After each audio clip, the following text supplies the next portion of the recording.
She was supposed to be inside for 10 minutes. She almost didn't make it out alive.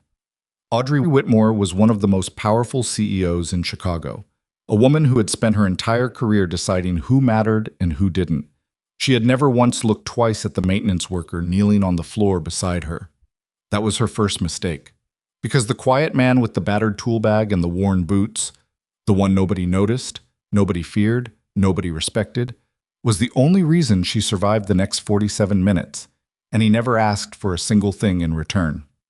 If you're watching this for the first time, welcome. Hit that subscribe button right now and turn on notifications so you never miss a story like this one. Drop a like if you love dramatic, emotional storytelling, and tell me in the comments, what city and country are you watching from? I want to see how far this story travels. Now, let's begin. The morning of October 14th started the way most mornings started for Audrey Whitmore, running 15 minutes behind schedule and pretending she wasn't. Her driver pulled the black company sedan to the curb outside Harmon & Cole Fine Jewelers on Michigan Avenue at exactly 8:47 a.m. The store didn't officially open to the public until 9, but Audrey didn't operate on public hours. She had called ahead. The manager knew she was coming.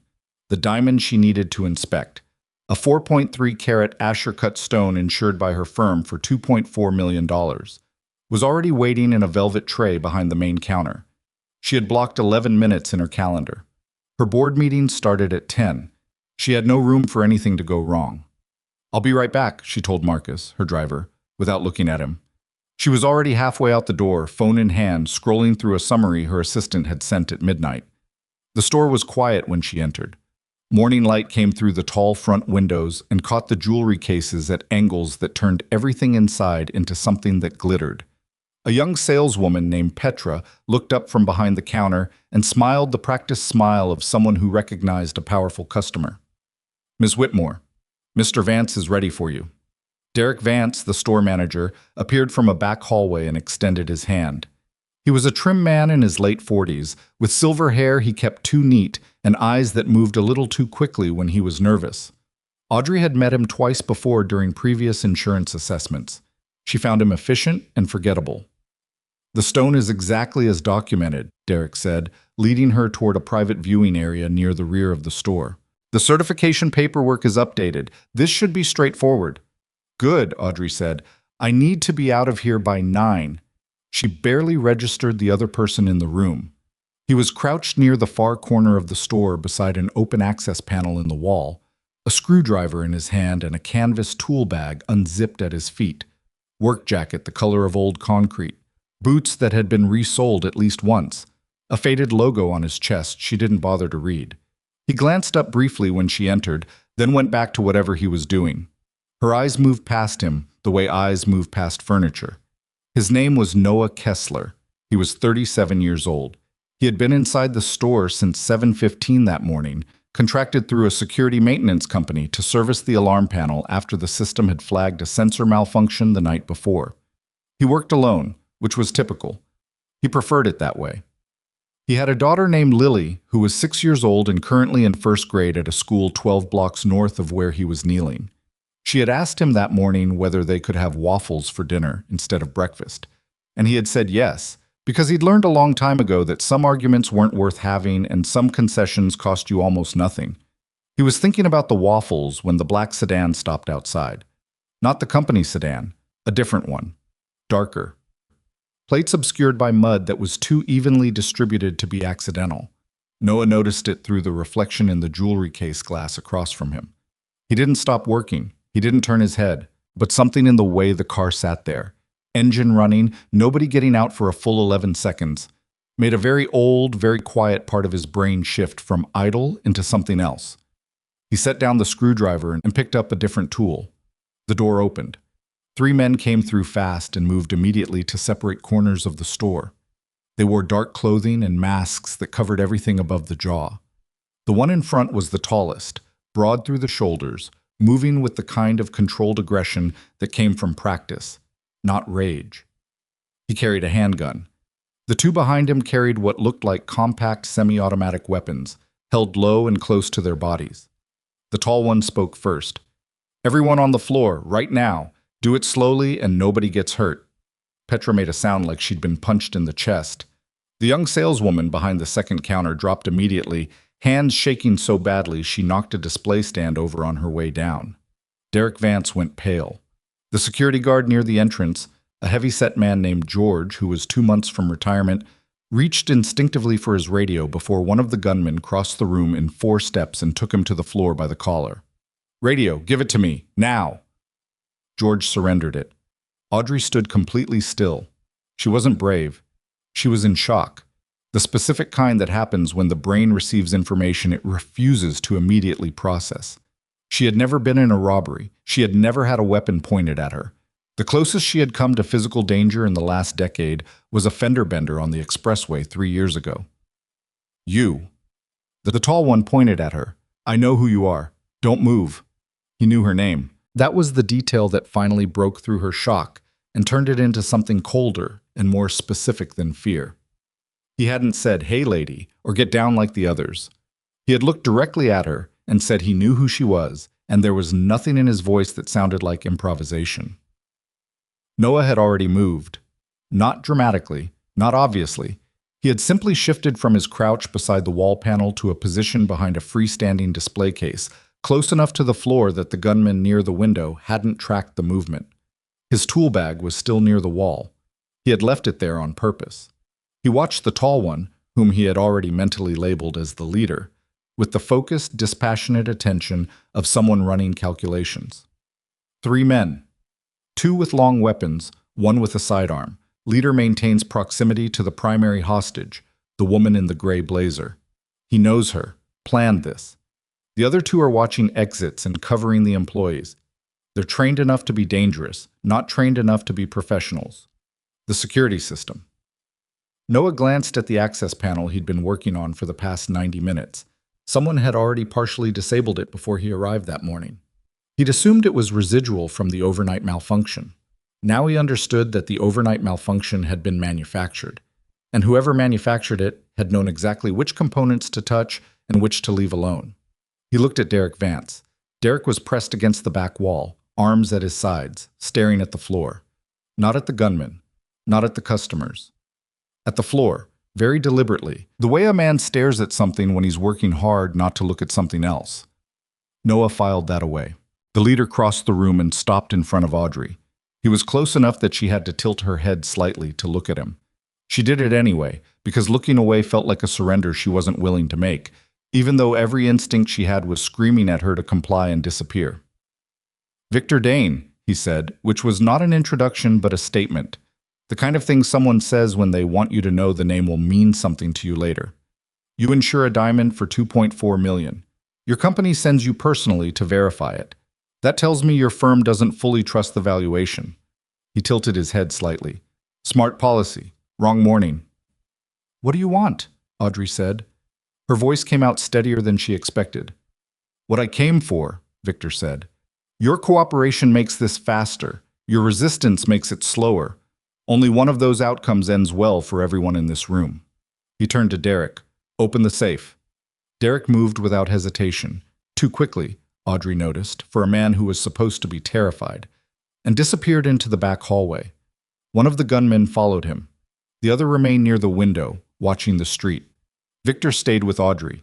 He studied her the way people study something they've spent time thinking about in advance.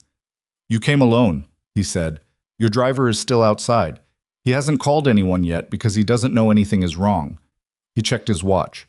"You have 12 minutes before your 9 o'clock triggers someone to check on you. We'll be gone in 8. 8 minutes. Audrey's mind was moving fast beneath the surface calm she was forcing herself to maintain. She was trying to memorize details. The height of the men, the color of their clothing, any visible skin, the precise phrasing Victor had used. She was doing what she had been taught to do in the single corporate security briefing she'd attended 6 years ago and never thought about again. She was not doing what Noah was doing. She noticed him for the second time when something small clinked against the marble floor to her left. A screw. She glanced toward it automatically, the way you glance at any small movement when your senses are stripped raw by adrenaline. The maintenance worker was still on the floor behind the display case, apparently still rattled, apparently trying to make himself small. He didn't look at her. He was looking at the screw he'd dropped. But his right hand, barely visible below the case, moved 2 inches to the left. She didn't understand it immediately. Then he did it again. A small, deliberate shift. Not a nervous tick. A signal. Move left. She didn't move. Not yet. She wasn't sure what she was seeing. Victor's attention shifted momentarily to the hallway where Derek had disappeared. The gunman near the window adjusted his position to look at a passing pedestrian outside. Noah's hand moved again. Left. Now. 2 feet. Audrey shifted her weight and took 2 small steps to the left, as if she were simply adjusting her stance. She moved toward the end of the main counter, which put a solid chunk of marble and reinforced glass between her and the most direct line from the window. Victor turned back to her. She was standing where he'd left her, more or less. He didn't notice the 2 feet. Noah noticed her understand. He let out a breath so quiet it was indistinguishable from the ambient sound of the store's ventilation system. From the back hallway came the sound of something heavy being moved, a cabinet or a shelf, and then the electronic chirp of a safe beginning its unlock sequence. Derek's voice, low and calm, giving the gunman instructions. Too calm. The voice of a man managing a situation he had rehearsed. Victor heard it too. A faint satisfaction moved across his jaw. Right on schedule, he said, half to himself. Then he looked at the maintenance worker crouched behind the display case. Noah met his gaze with the wide, slightly unfocused eyes of a frightened civilian. He was good at this. He had spent years learning how to look like exactly what people expected him to be. And right now, people expected a scared technician hoping not to get shot. Victor studied him for a moment. "You," he said. "What are you doing back there?" "Nothing." Noah's voice was flat and a little breathless. I'm staying down. I'm not doing anything." "What's in the bag?" "Tools. It's just tools. I'm here for the alarm panel. I'm nobody. I just work here." Victor held the look for another second, then dismissed him. That was his second mistake. The first had been choosing a morning when Noah Kessler happened to be in the building. The gunman by the window shifted again, and for just a moment, 3 seconds, maybe 4, his sightline to the corner near the rear hallway was broken by the angle of a display stand. Noah used those 4 seconds. His hand moved to the rear wall near the baseboard, where the alarm system's secondary junction ran behind a thin strip of painted trim. His fingers found the component he'd been thinking about since Victor walked through the door. It took no tools. It took no noise. It took the specific knowledge of exactly what he was touching and exactly what removing it would do. He left the primary alarm intact. He disabled the one thing that would let the rear emergency door open from the inside. The gunman's sightline came back. Noah was in exactly the same position he'd been in before. Across the room, Audrey was watching him again. This time she wasn't sure what she'd seen, but she was sure she'd seen something. A movement that didn't match the behavior of a frightened man trying to survive. The man behind the display case wasn't trying to survive. He was working. Victor's phone buzzed once. He glanced at it, then toward the hallway. "Vance," he called. "We're running short." From the back, Derek answered immediately. "Coming." And when Derek reappeared, he was carrying a velvet tray in one hand and a small matte black data drive in the other. The diamond was on the tray. But Victor didn't look at the diamond. He looked at the drive. And Audrey, watching his face, understood something with cold, sudden clarity.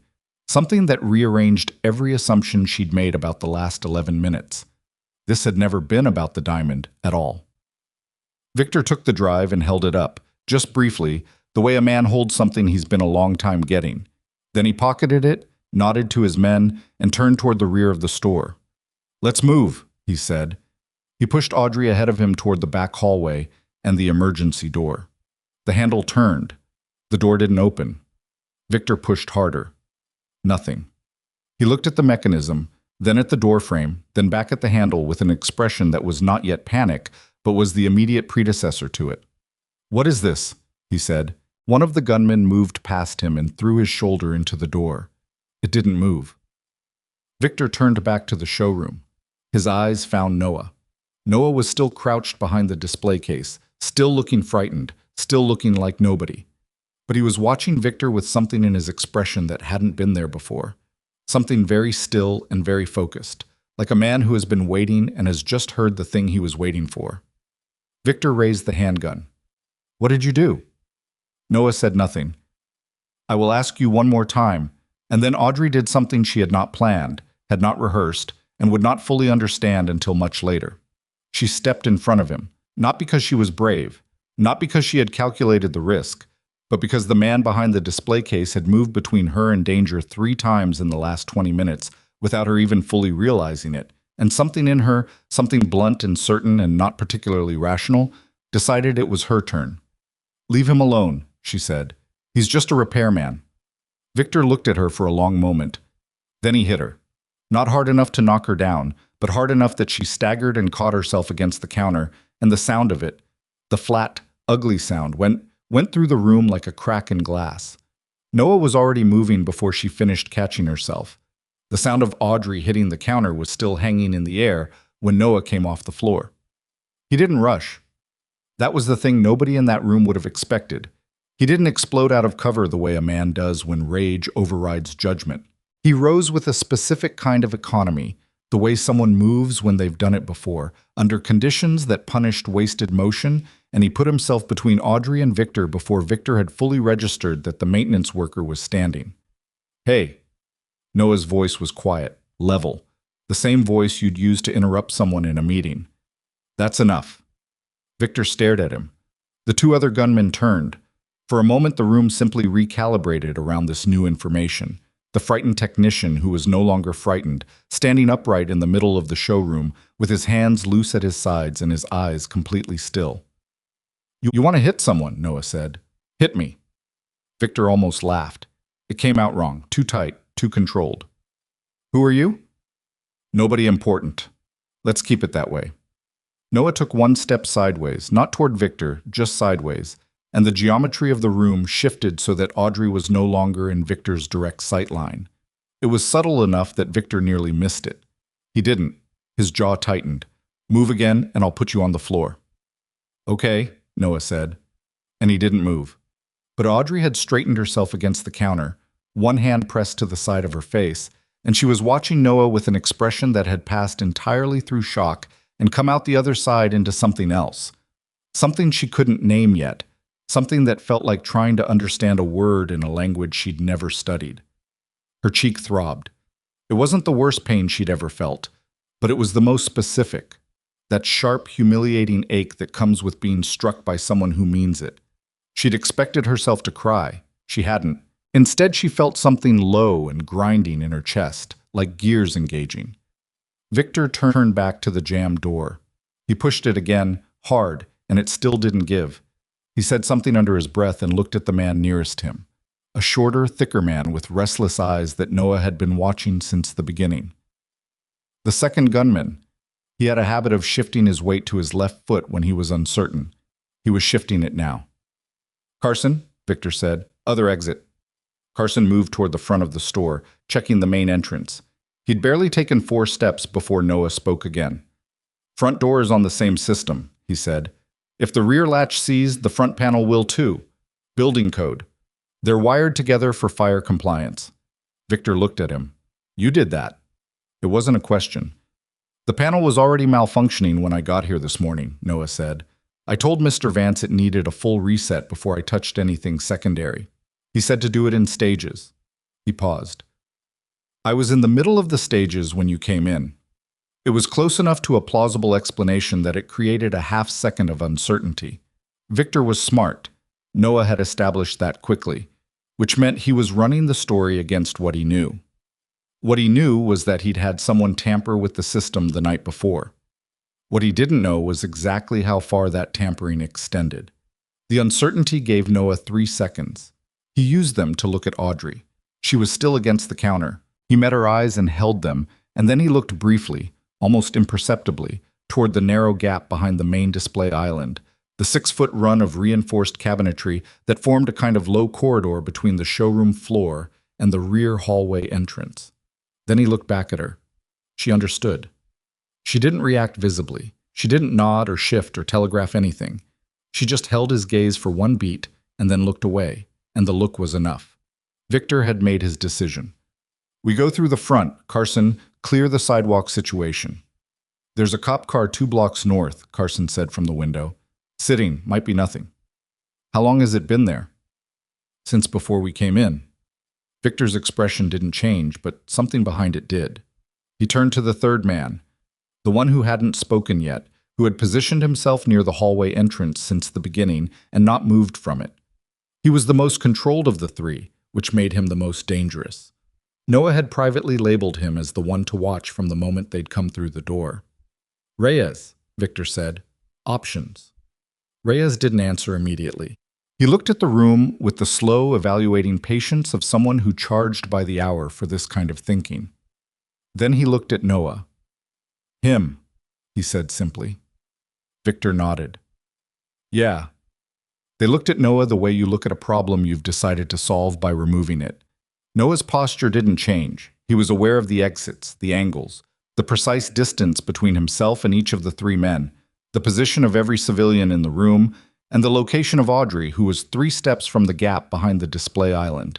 I was also aware that his left shoulder was starting to ache along a scar that ran from the blade almost to the collarbone, old damage that always announced itself in cold rooms or high stress, like a weather report delivered at the worst possible time. He ignored it. Here's what I think, he said. I think the police cruiser being up the block wasn't part of your plan.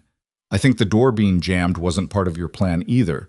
And I think the longer you stand in this room running through your options, the worse your options get. He kept his voice conversational, not taunting, just factual. So what? Victor said. So the question you should be asking isn't what to do with me. It's how much of what you came here for is already done. He looked at Victor's jacket pocket, the one with the data drive. Victor's hand moved unconsciously toward it, a reflex, self-checking, and he caught himself doing it and went very still. You've got what you came for, Noah said. The diamond was extra. The drive was the point. You've got the drive. There's still a way out of this building that doesn't end with everyone in this room having a very bad morning. You're negotiating with me, Victor said. He sounded almost amused by it. I'm pointing out math. From the back hallway, Derek Vance appeared in the entrance. He had been standing there for some portion of this exchange, how long, nobody could say precisely. And his face was doing something complicated. There was sweat along his hairline, and his hands were clasped in front of him in a way that looked more like restraint than composure. Victor, Derek said, we need to move. The room snapped.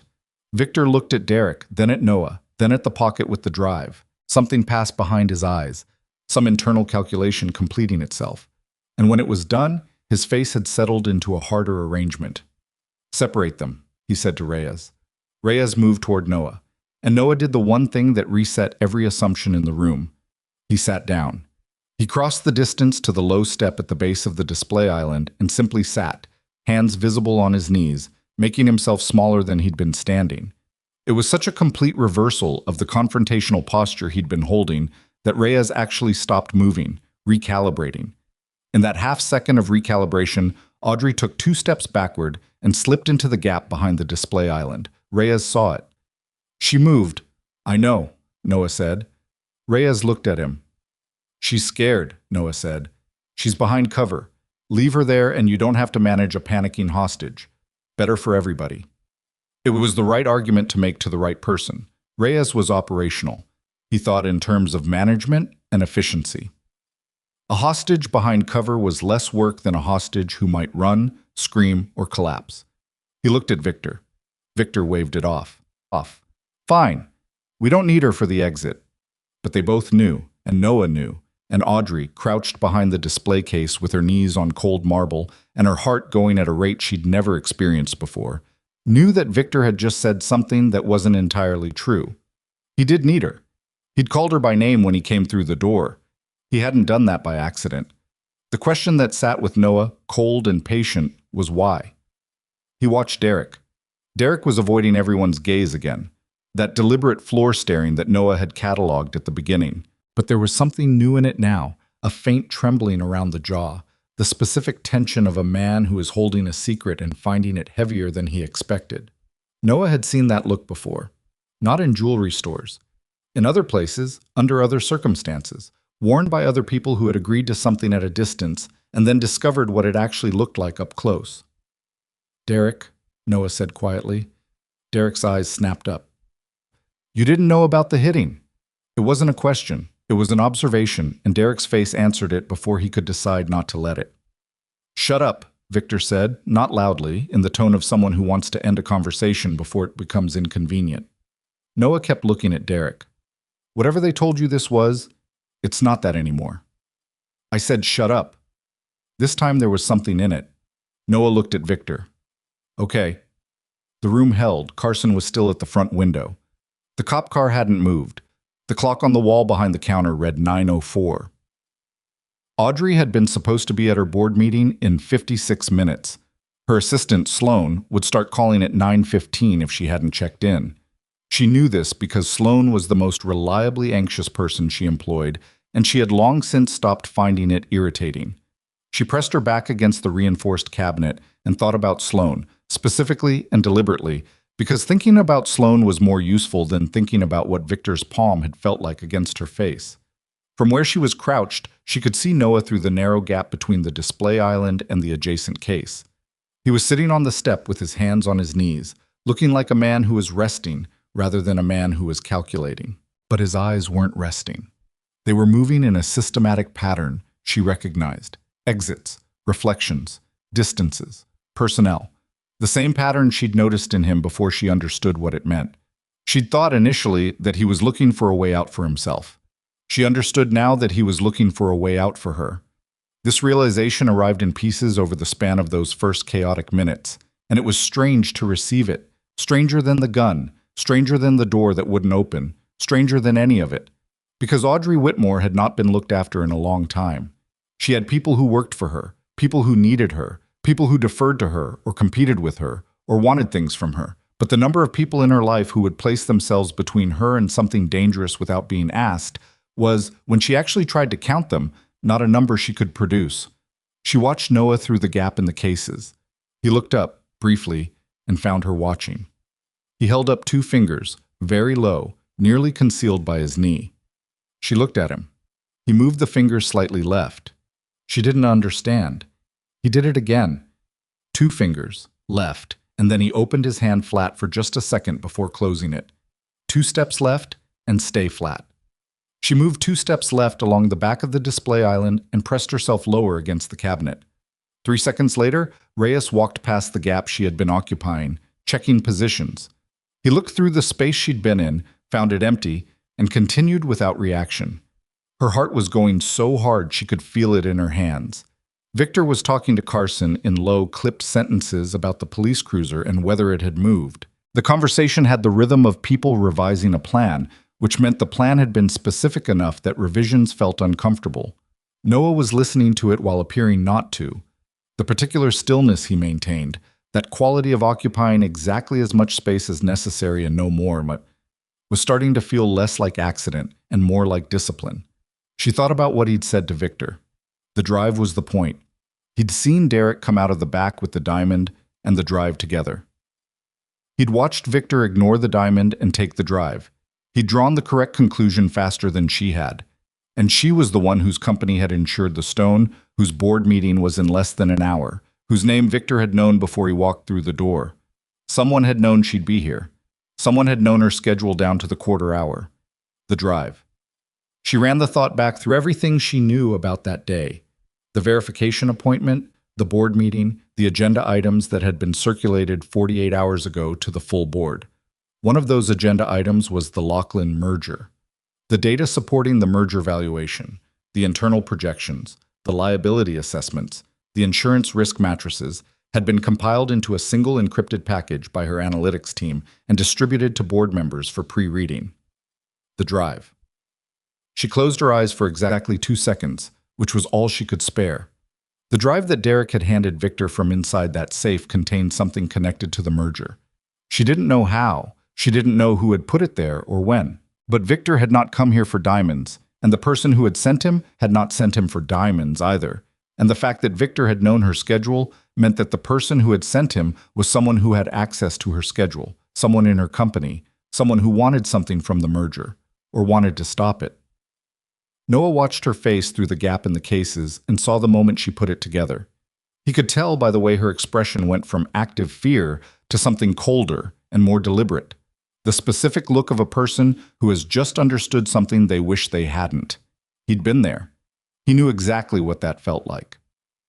Victor finished his conversation with Carson and turned back to the room. He looked at Noah with the evaluating attention of a man who has made a decision and is checking his work. "Get up," he said. Noah got up. "You said there's a way out of this building." Victor studied him. "What way?" Noah looked at him steadily. "I said there might be. Depends on what you're actually trying to accomplish." "I told you what I'm accomplishing." "You told me part of it." Victor's expression didn't shift. "You're very calm for a maintenance worker." "I'm very calm for most things," Noah said. "It's not always an asset." There was a pause. Carson glanced at Reyes. Reyes was watching Noah with the specific attention of someone who has stopped believing the surface presentation and is trying to find the architecture beneath it. "Where were you before this?" Reyes said. He hadn't asked many questions. This one had weight. "Before this job?" Noah looked at him. "Different jobs. Why?" "The way you're standing." "I'm just standing." "No," Reyes said. "You're not." The room held that for a moment. Victor made a small sound that wasn't quite dismissal and wasn't quite agreement. He looked toward Derek, who was still in the hallway entrance, still doing the thing with his hands. "Vance, is there a service exit through the loading area or not?" Derek cleared his throat. "There's a freight entrance through the basement. Separate key system. It's not on the main alarm panel." Noah kept his face neutral. That was also true. The freight entrance in the basement ran on a standalone access controller. Older hardware, a different manufacturer. He had not touched it that morning. He had not had to. But he knew where it was, and he knew what was between it and the showroom floor, and he had been quietly mapping that route in his head for the last 6 minutes. "How do we get there?" Victor asked Derek. "Service stairs at the back of the stockroom, down 1 level. Victor looked at Noah. "You know the building?" "I know the alarm system," Noah said. "Not the same thing." "But you've been here since 7:15. Long enough." Victor gestured with the gun. Not at Noah. Toward the hallway. "You're coming with us. To show you the route.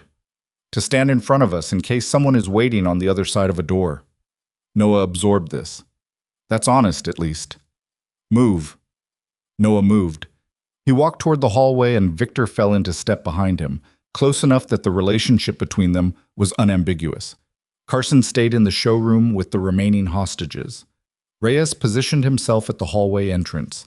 As Noah passed the display island, he slowed, just slightly, half a step. And without looking toward the gap in the cases, he said, quietly, in a tone that didn't carry, "Stay down. Don't move until you hear the door." I wasn't sure she had heard him. He kept walking. Audrey had heard him. She pressed herself lower against the base of the cabinet and held herself very still in the near dark of the space behind the display island. The marble was cold through her blazer. Her knees were starting to ache.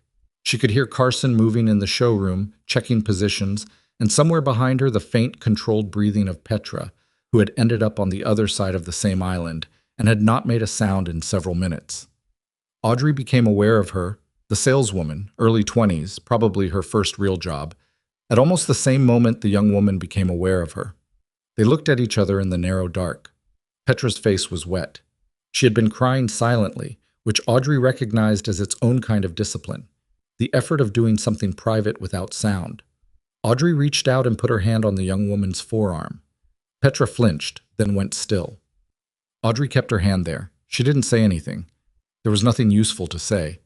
But the contact seemed to help because Petra's breathing slowed slightly and she stopped blinking so fast. In the hallway, footsteps moved toward the back of the store. They faded.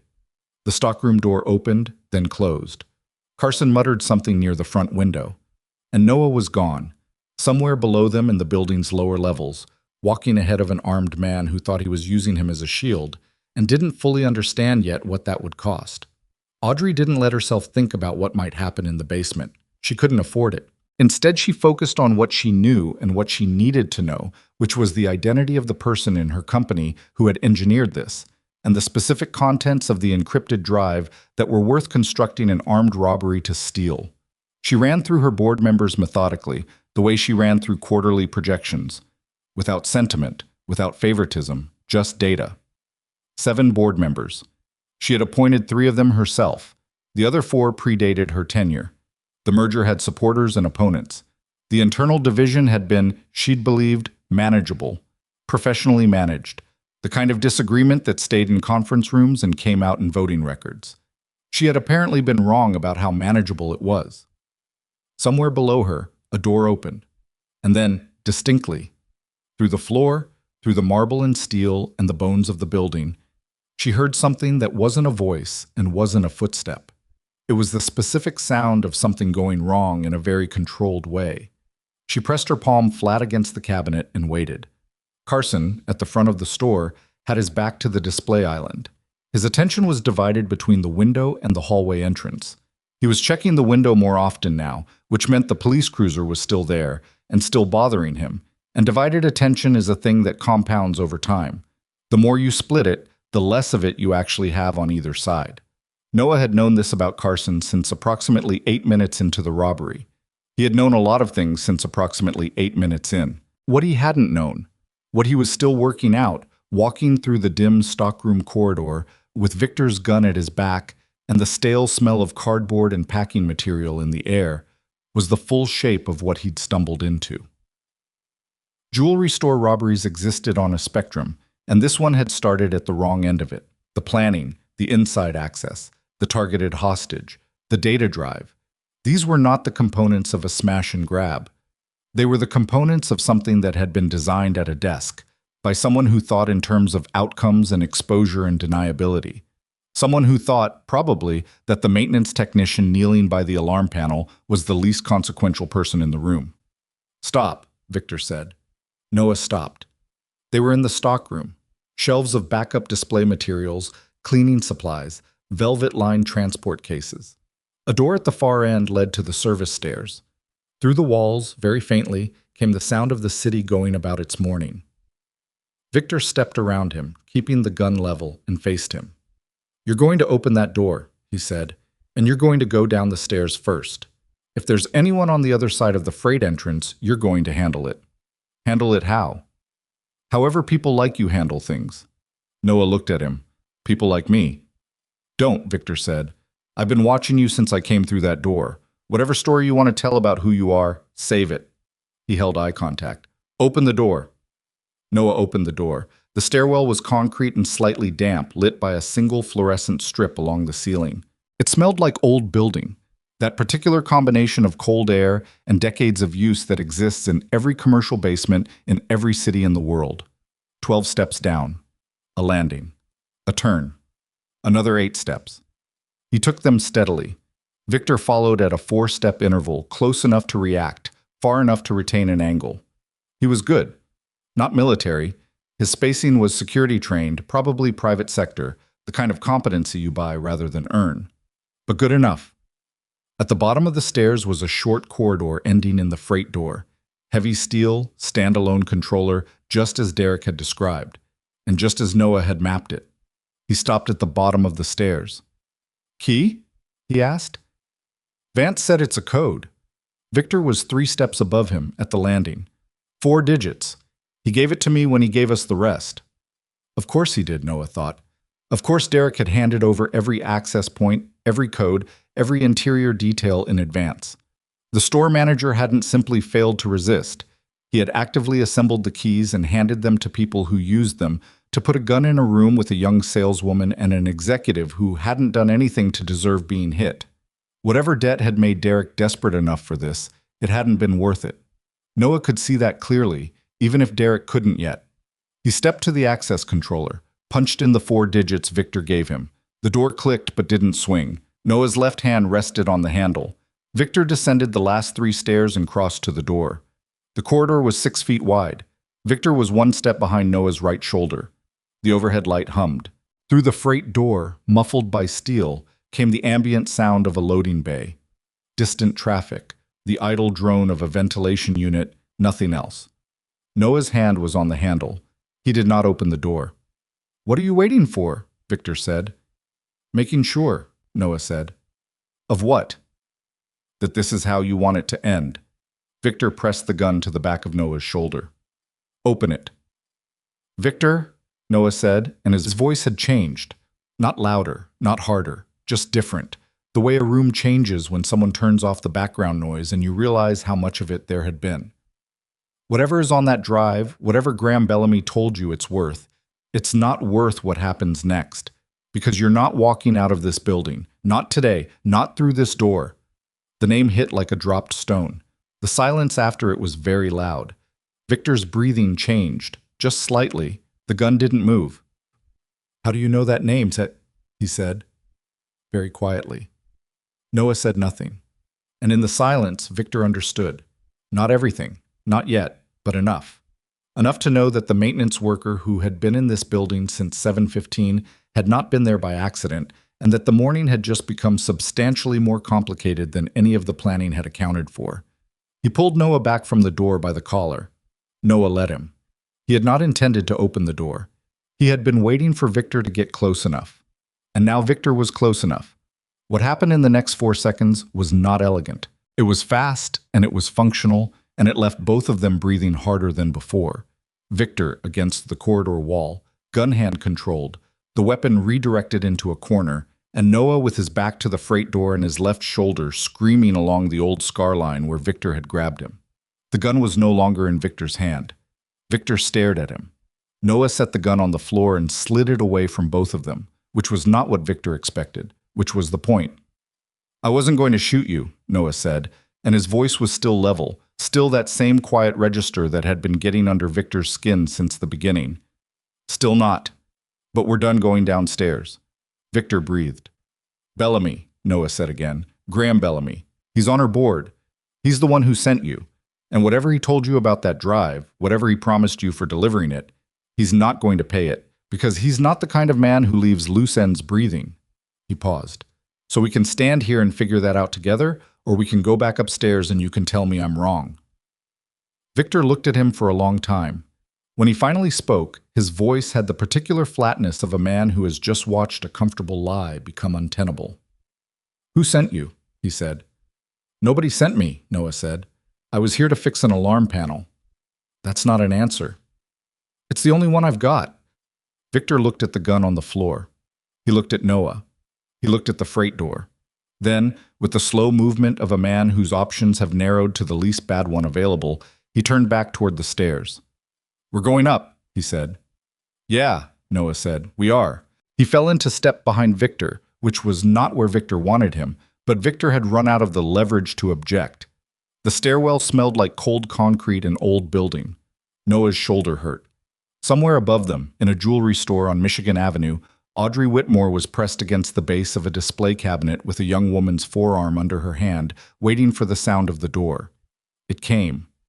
Heavy footsteps on stairs, ascending. And then the stockroom door opened. The stockroom door opened and Noah came through first, which was not the arrangement Victor had intended when they'd gone downstairs, but Victor had stopped having strong opinions about arrangements in the last 4 minutes. Carson spun from the window the moment he heard the door.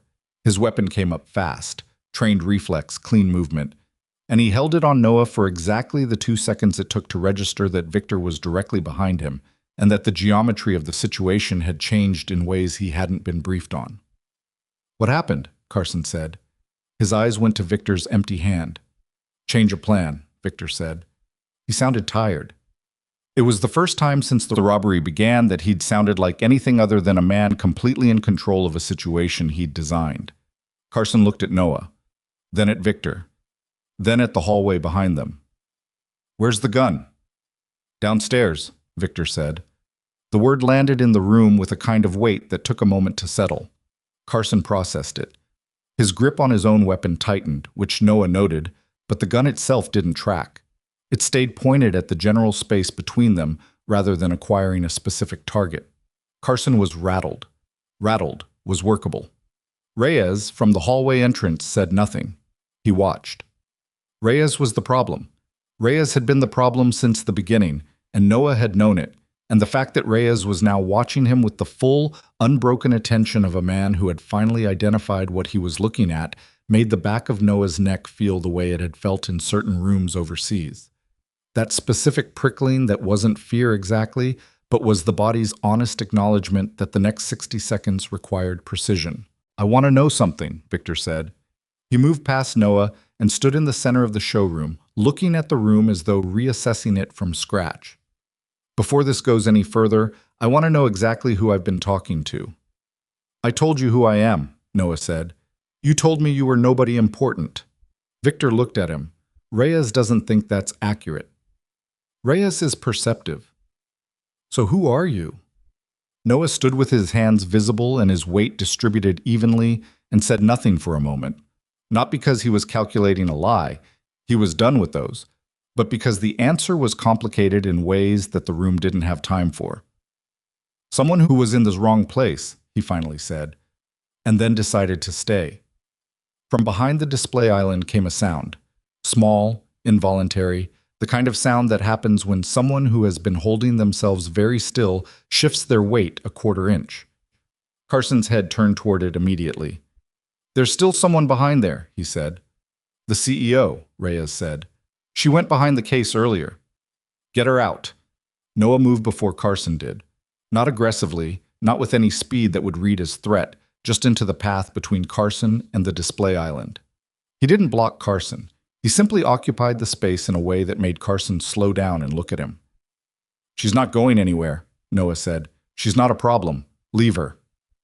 Move, Carson said. She's crouched on cold marble and she's scared, Noah said. If you drag her out from behind there, you've got a panicking hostage and a situation that was already complicated gets worse. She stays put, she's contained and quiet. You want quiet right now. Carson looked at Victor. Victor made a small gesture that said, fine, enough, and Carson stopped. Noah didn't move back to where he'd been standing. He stayed where he was, close enough to the display island that the geography of the room included him between Carson and Audrey. He did this without calling attention to it, the way you adjust the angle of a lamp without announcing that the light was bad. From behind the display case, Audrey heard the exchange and understood what had just happened. She pressed her back against the cabinet and breathed through her nose. Petra was still beside her. The young woman had stopped crying and was simply existing. That particular state of suspended animation that the body enters when it runs out of productive responses and just tries to endure. Audrey kept her hand on Petra's arm. She didn't know if it was helping. She kept it there anyway. Victor crossed to the main counter and set the data drive on the glass surface. He looked at it for a moment like a man reviewing a decision he'd already made and wasn't sure about anymore. The name I mentioned, Noah said, downstairs. I heard you the first time. I need to know if I'm right. Victor looked at him. Something moved through his face. Not remorse, nothing that soft, but a kind of weariness that was its own admission. How do you know that name? I don't know it the way you think I do, Noah said. I pieced it together. The same way I pieced together that this robbery was planned by someone who had access to her schedule, her company's internal documents, and the store's security layout. 3 separate silos of information. One person who could reach all 3. He paused. Board member. Senior enough to access the merger documentation. Someone who knew which diamond she'd be sent to verify and exactly when. Derek, still standing in the hallway entrance, had gone the color of old concrete. Vance, Noah said without looking at him. He told you Bellamy's name in advance. Or Bellamy's people told you Vance would help from the inside. Derek said nothing. I'm not interested in what you did or why, Noah said, still not looking at him. That's not my problem to solve. But if Bellamy sent these men and Bellamy's plan has already started falling apart, you need to think about what happens to the people Bellamy considers liabilities. Derek's hands came apart from their clasped position and hung at his sides. He said no one would get hurt, Derek said. His voice had the thin, fragile quality of something that had been under pressure for a long time and had just found a crack to come out through. He said it was a document retrieval. In and out, nobody touches anybody. Somebody touched her, Noah said. Derek looked at Audrey's general direction, at the display island, at the gap where she'd disappeared, and then looked at the floor again. That wasn't supposed to happen. None of this was supposed to happen the way it's happening, Noah said. That's the thing about plans built on assumptions. They're fine until one assumption is wrong. Victor picked up the drive and turned it over in his fingers. He looked at it the way you look at something you've carried a long distance and are now wondering what it's actually worth. The information on this drive, he said. Bellamy said it would collapse the merger and expose her to insurance fraud charges. Said she'd fabricated the valuation assessments. that the diamond was part of a scheme. And you believed him, Noah said. I was paid to retrieve the drive. I don't have to believe anything. You believed him enough to let him know her schedule. You believed him enough to plan around her being here specifically. Noah kept his voice even. If this was just a document retrieval, anyone could have done it after hours. You didn't need her in the room. You needed her in the room because Bellamy needed a witness, or needed her absence from somewhere else during a specific window. The room was very quiet. Reyes said from his position at the hallway entrance, "The board meeting." Victor looked at Reyes. "If she's here," Reyes said slowly, "she's not there. If she's not there, if she's tied up in a police incident, if she's a suspect in an insurance fraud investigation, if her name is attached to a robbery at a store she was supposed to be verifying for professional reasons." He stopped. "The meeting proceeds without her. And someone else controls the vote," Noah said. The silence that followed was not empty. It was the specific silence of people understanding something they wished they didn't. Victor set the drive back down on the counter. He looked at it for a long moment. Then he looked up at the clock on the wall, 9:16. And Noah watched the calculation move through his face. "How long has she been in here?" Victor said. Not to Noah, to himself. 32 minutes, Noah said. "Her meeting starts in 41. Victor looked at him. "And if she walks out of here right now?" "Bellamy loses his window," Noah said. "The vote happens with her present. Whatever he planned to do in the meeting without her, it doesn't happen." Victor stood very still. "This was never about the diamond," Audrey said. Her voice came from behind the display island, clear and steady, and the room turned toward it. Nobody had expected her to speak. She'd been silent for long enough that the room had half forgotten she was a participant rather than an object. "The fraud allegation," she continued, still not visible, just her voice coming from behind the case. "He was going to use the drive to claim I knew the valuation was false, that I arranged the insurance on a stone whose real value I'd misrepresented. It would have triggered a regulatory review of the entire merger." A pause. "By the time it was cleared, the acquisition window would have closed. Bellamy's competing bid goes through instead." No one spoke. "He needed me accused," she said. "Not present, not killed, accused. Because a dead CEO is an investigation and a scandal, and it draws exactly the wrong kind of attention. But a CEO under fraud suspicion, connected to a jewelry store robbery, missing her own board meeting," she stopped. "That's manageable. That's a story someone can shape." Victor picked up the drive again. He looked at Noah. "You said I'm not walking out of this building," he said. "Not through the freight door, not through the front." "The cruiser up the block has been there since before you came in," Noah said. "Someone called it in. I don't know who. Maybe someone walking past saw the masks. Maybe your timing was off by a minute. But it's been sitting there for 30 minutes and it hasn't moved, which means either they know something is wrong and are waiting for backup, or they're about to know, and the wait is almost over." Victor's jaw moved. He looked at Carson. "Check the cruiser." Carson went to the window, careful, checking from the edge of the frame. He was quiet for a moment. Then, "There's 2 of them now." Nobody said anything. "Across the street as well," Carson added. "Unmarked. 2 people inside." Victor absorbed this with the stillness of a man who has just watched the exits close. Noah had been expecting this moment since approximately 8 minutes into the robbery. The moment when the external situation overtook the internal one and the calculus for everyone in the room changed simultaneously. He had been patient with it. He had waited for it. Now it was here, and he needed to move while Victor was still processing, and Carson was still at the window, and Reyes was still watching him instead of watching Audrey. He moved to the fire extinguisher mounted on the wall beside the stockroom door. He did it in 3 steps, with no hesitation and no hurry, and he had the extinguisher off its bracket before Reyes had covered half the distance between them. "Don't," Reyes said. Noah pulled the pin. The compressed CO2 hit the showroom in a white expanding cloud that was louder than anyone expected. The hiss and rush of it filling the space before the eye could track it, cold and dense and immediately disorienting. The mirrored ceiling, the glass cases, the careful morning light, all of it vanished into white. Carson shouted something from the window. Reyes was moving but without a reference point. The overhead alarm triggered, not the external system which Noah had partially disabled, but the internal smoke sensor responding to the extinguisher discharge. And the shriek of it added another layer of chaos to a room that was already operating at its limit. Noah was already moving through it. He didn't move toward Victor. He didn't move toward Reyes.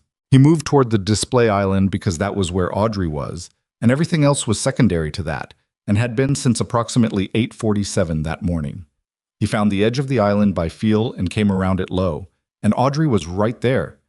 She'd moved from the back corner toward the near end, which was the correct instinct and also confirmed that she'd been tracking the room through the sounds better than most people would have managed. She grabbed his arm before he reached her. "I'm here," he said very close, keeping his voice below the alarm. "I know," she said. "I heard you. We need to move. Stay behind me and keep your hand on my jacket." "Petra, where?" Audrey pointed. A direction in the white, 2 feet to her left. Noah reached into the cloud and his hand found a shoulder, and the young saleswoman made a sound that was mostly suppressed panic. "It's okay," he said, and he was aware that this was potentially not true, but it was what she needed to hear. "Stay close. Don't let go of her," he said to Audrey. Then he moved. The cloud was dispersing.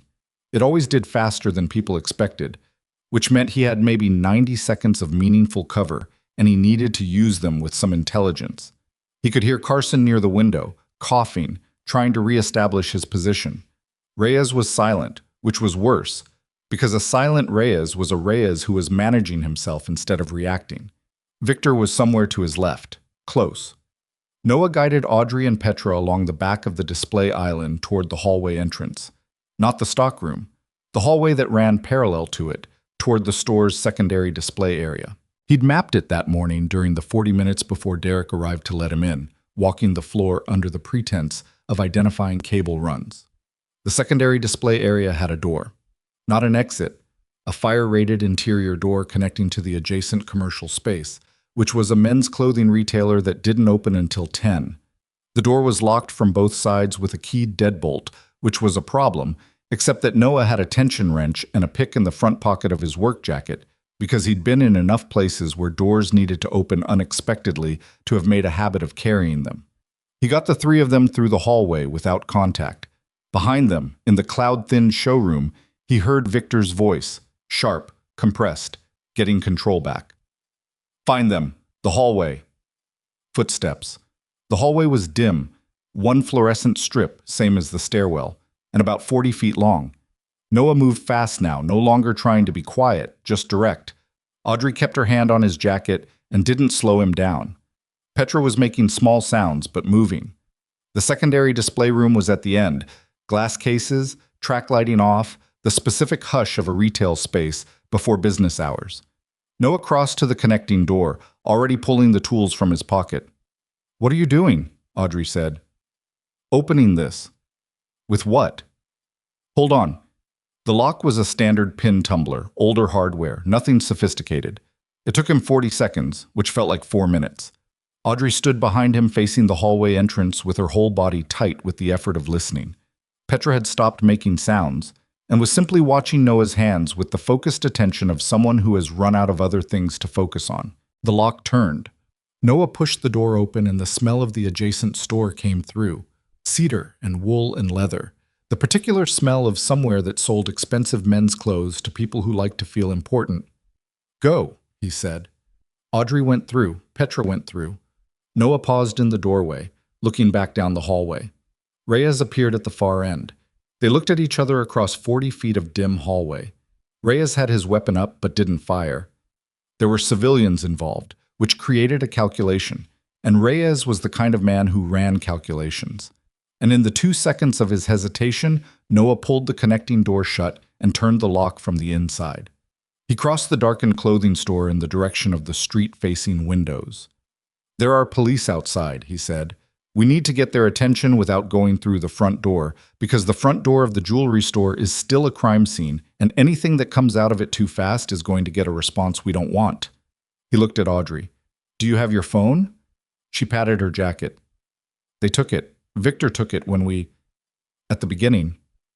"Petra?" The young saleswoman reached into the pocket of her work apron with shaking hands and produced a phone. Noah took it, dialed. The emergency dispatcher answered on the second ring and Noah gave her the address. The relevant information in the order she needed it: armed individuals, multiple hostages, active situation, connecting commercial space. And then he told her they were coming out through the clothing store entrance and described what Audrey was wearing so that nobody made a mistake in the next 3 minutes. He ended the call and handed the phone back. Audrey was looking at him with an expression he couldn't entirely read. "You've done this before," she said. "Not exactly this," he said. "Something like it." He didn't answer. He crossed to the clothing store entrance and checked the street through the glass. 2 officers moving in their direction already. Hand signals. The specific coordinated movement of people who have been given information and are acting on it. "When we go out," he said, "keep your hands visible and don't move fast. They're going to give commands and you need to follow them exactly, even if what they're asking seems excessive, especially if." "What about the people still inside?" Audrey said. "Carson is the variable. Reyes won't escalate without direction, and Victor's calculations have changed." He paused. "Derek is not a threat to anyone. He's done." "George, the security guard." "He was upright last I saw him. He's okay." Audrey absorbed this. Then, "And you?" "I'm fine," he said, in the tone of someone who is not entirely fine, but has decided it's not the relevant issue. His left shoulder had been getting worse since the stairwell, where Victor had grabbed him along exactly the wrong angle. The scar tissue didn't stretch the way it used to, which was a thing he'd learned to factor into certain kinds of physical stress. He'd been factoring it for the last 20 minutes and ignoring the results. He pushed the door open. The cold October air came in sharp and immediate, and the officers outside responded instantly, voices raised, hands up, standard commands. And Noah dropped to his knees on the sidewalk before they finished saying it, because he'd done this before, and the fastest way to establish that you're not a threat is to remove the question before it becomes a problem. Audrey stopped beside him and raised her hands.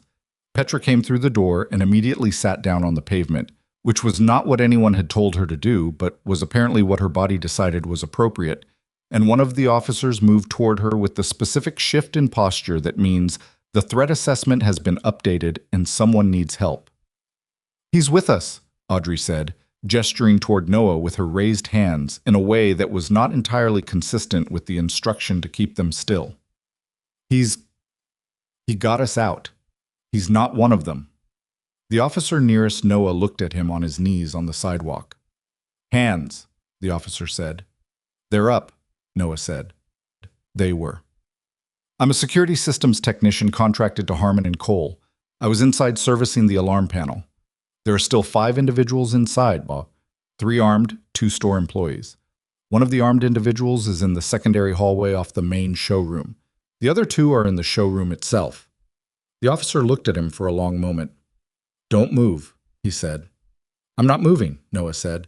He stayed on his knees on the October sidewalk while the radio traffic around him multiplied and cars appeared at both ends of the block, and somewhere above him Audrey was still talking, her voice urgent, precise, giving information in the way she gave most things, which was efficiently and with the clear expectation that it would be useful. The shoulder was very bad now. He breathed through it. He thought about Lily and the waffles and the fact that it was 9:31 in the morning on a Tuesday, and first grade started at 8:45, and she would currently be in reading time, sitting cross-legged on a rug with a picture book in her lap, completely unaware that her father was kneeling on cold concrete on Michigan Avenue while 6 police officers pointed weapons at a building 30 feet away. This was the correct order of things. This was why he'd built the life the way he'd built it. The small apartment, the quiet neighborhood, the contract jobs that kept him busy enough not to think too much. Lily didn't know what he'd done before. She knew he was careful and that he packed her lunches and that he was reliably present at school pickup, which was more than some fathers managed and less than he sometimes felt he owed her.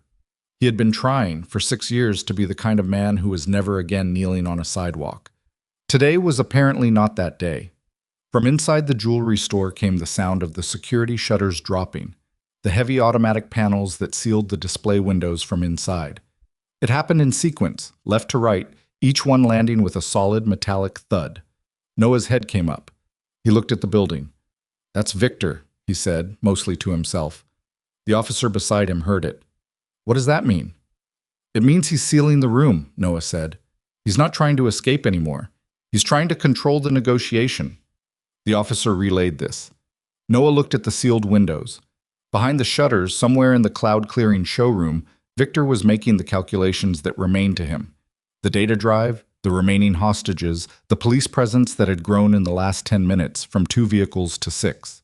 I was smart enough to know that the freight door wasn't going to happen and the front door wasn't going to happen, and Reyes was behind a locked connecting door that police would now find in the next few minutes. The situation had compressed down to something manageable, which was the thing about Victor. He was adaptive. Noah had established this early, and it remained true. A man who could rebuild strategy in real time was dangerous in the obvious way, but also useful in a less obvious one. Adaptive people could be given new information and actually use it. Noah had given him Bellamy's name in the basement. He had watched Victor absorb it. He had watched something shift. "I need to talk to whoever is running this scene," he said to the officer. The officer looked at him. "I have information about the individual inside that's relevant to how you negotiate this," Noah said. "I'm not asking to go back in. I'm asking to talk to whoever is in charge." A pause. The officer's radio crackled. Then, "Get up, slowly." Noah got up. His left shoulder had decided it was done being quiet about the situation and was now broadcasting its objections in terms that were difficult to ignore. He kept his face neutral and his posture straight because the last thing he needed right now was anyone deciding he needed to be transported somewhere before he'd finished being useful. Audrey appeared at his left side. She had apparently concluded her conversation with the first officers and migrated toward him, which he hadn't expected, and she was looking at his face with an expression that had moved past shock and past anger and into something more considered. "Your shoulder," she said. "It's fine. It's not. You're holding it wrong. I always hold it this way. You weren't holding it that way an hour ago." He looked at her. "I need to talk to the incident commander." "I know," she said. "I already told them. They're bringing him over." She held his gaze. "What happened in the basement?" He considered how much to tell her and decided that she'd earned the full version. "I told Victor who sent him," he said. "I named Bellamy. He knew the name was accurate. He confirmed it without meaning to. And then I told him what the endgame looked like from Bellamy's side, which is that Bellamy needed this robbery to fail in a specific way to be useful to him, and that a living Victor with working knowledge of who commissioned the job was not part of Bellamy's clean resolution." Audrey was quiet for a moment. "You think he'll give Bellamy up?" "I think he's been given a reason to," Noah said. "Whether he acts on it is up to him." The incident commander, a detective named Okafor, arrived at a controlled trot from the command post that had materialized at the corner. He was a compact man in a dark jacket with the specific no-nonsense bearing of someone who had been managing high-stakes situations for long enough to have stopped finding them interesting and started finding them procedural. He looked at Noah, then at Audrey, then back at Noah. "You're the technician," he said. "Yes." "You went to the basement with the primary suspect. He took me. And then you came back up without him having a weapon." "Yes." Okafor looked at him for a long moment with the evaluating attention of a man who has been lied to by very good liars and is running every new data point through an exhaustive filter. "Your name?" "Noah Kessler." "And your background, Mr. Kessler?" "I install security systems. Before that?" The October air was cold, and the radio traffic was constant, and 6 weeks from now, Noah would look back on this moment as the last one in which his life was entirely his own, in which the quiet he'd built was still intact and undisturbed, in which nobody outside a sealed file in a government archive knew what he'd been. "Before that," he said, "I was in the military." Okafor waited. "Navy," Noah said. And then, because Okafor's expression said he was going to need more than that, "Special operations." Something shifted in Okafor's face. Not surprise. The detective was too experienced for that. But a reorganization of his assumptions, the specific adjustment of a man who has been holding one frame and just been given a better one. "Okay," Okafor said. "Talk to me about Victor Dane." And Noah did. He talked for 4 minutes, precise and factual, laying out what he'd observed and what he'd inferred and what he'd told Victor in the basement and what he believed Victor's current state of mind looked like. He named Bellamy once, clearly. He described Derek's role in the pre-planned nature of the system tampering. He told Okafor about the data drive and what he understood to be its purpose. Okafor listened without interrupting, which was its own kind of professional discipline. When Noah finished, Okafor was quiet for a moment. Then, "The board member, Graham Bellamy, you're confident?" "I'm confident enough," Noah said. Victor confirmed the name, indirectly but clearly. "That's going to need a lot more than indirect confirmation."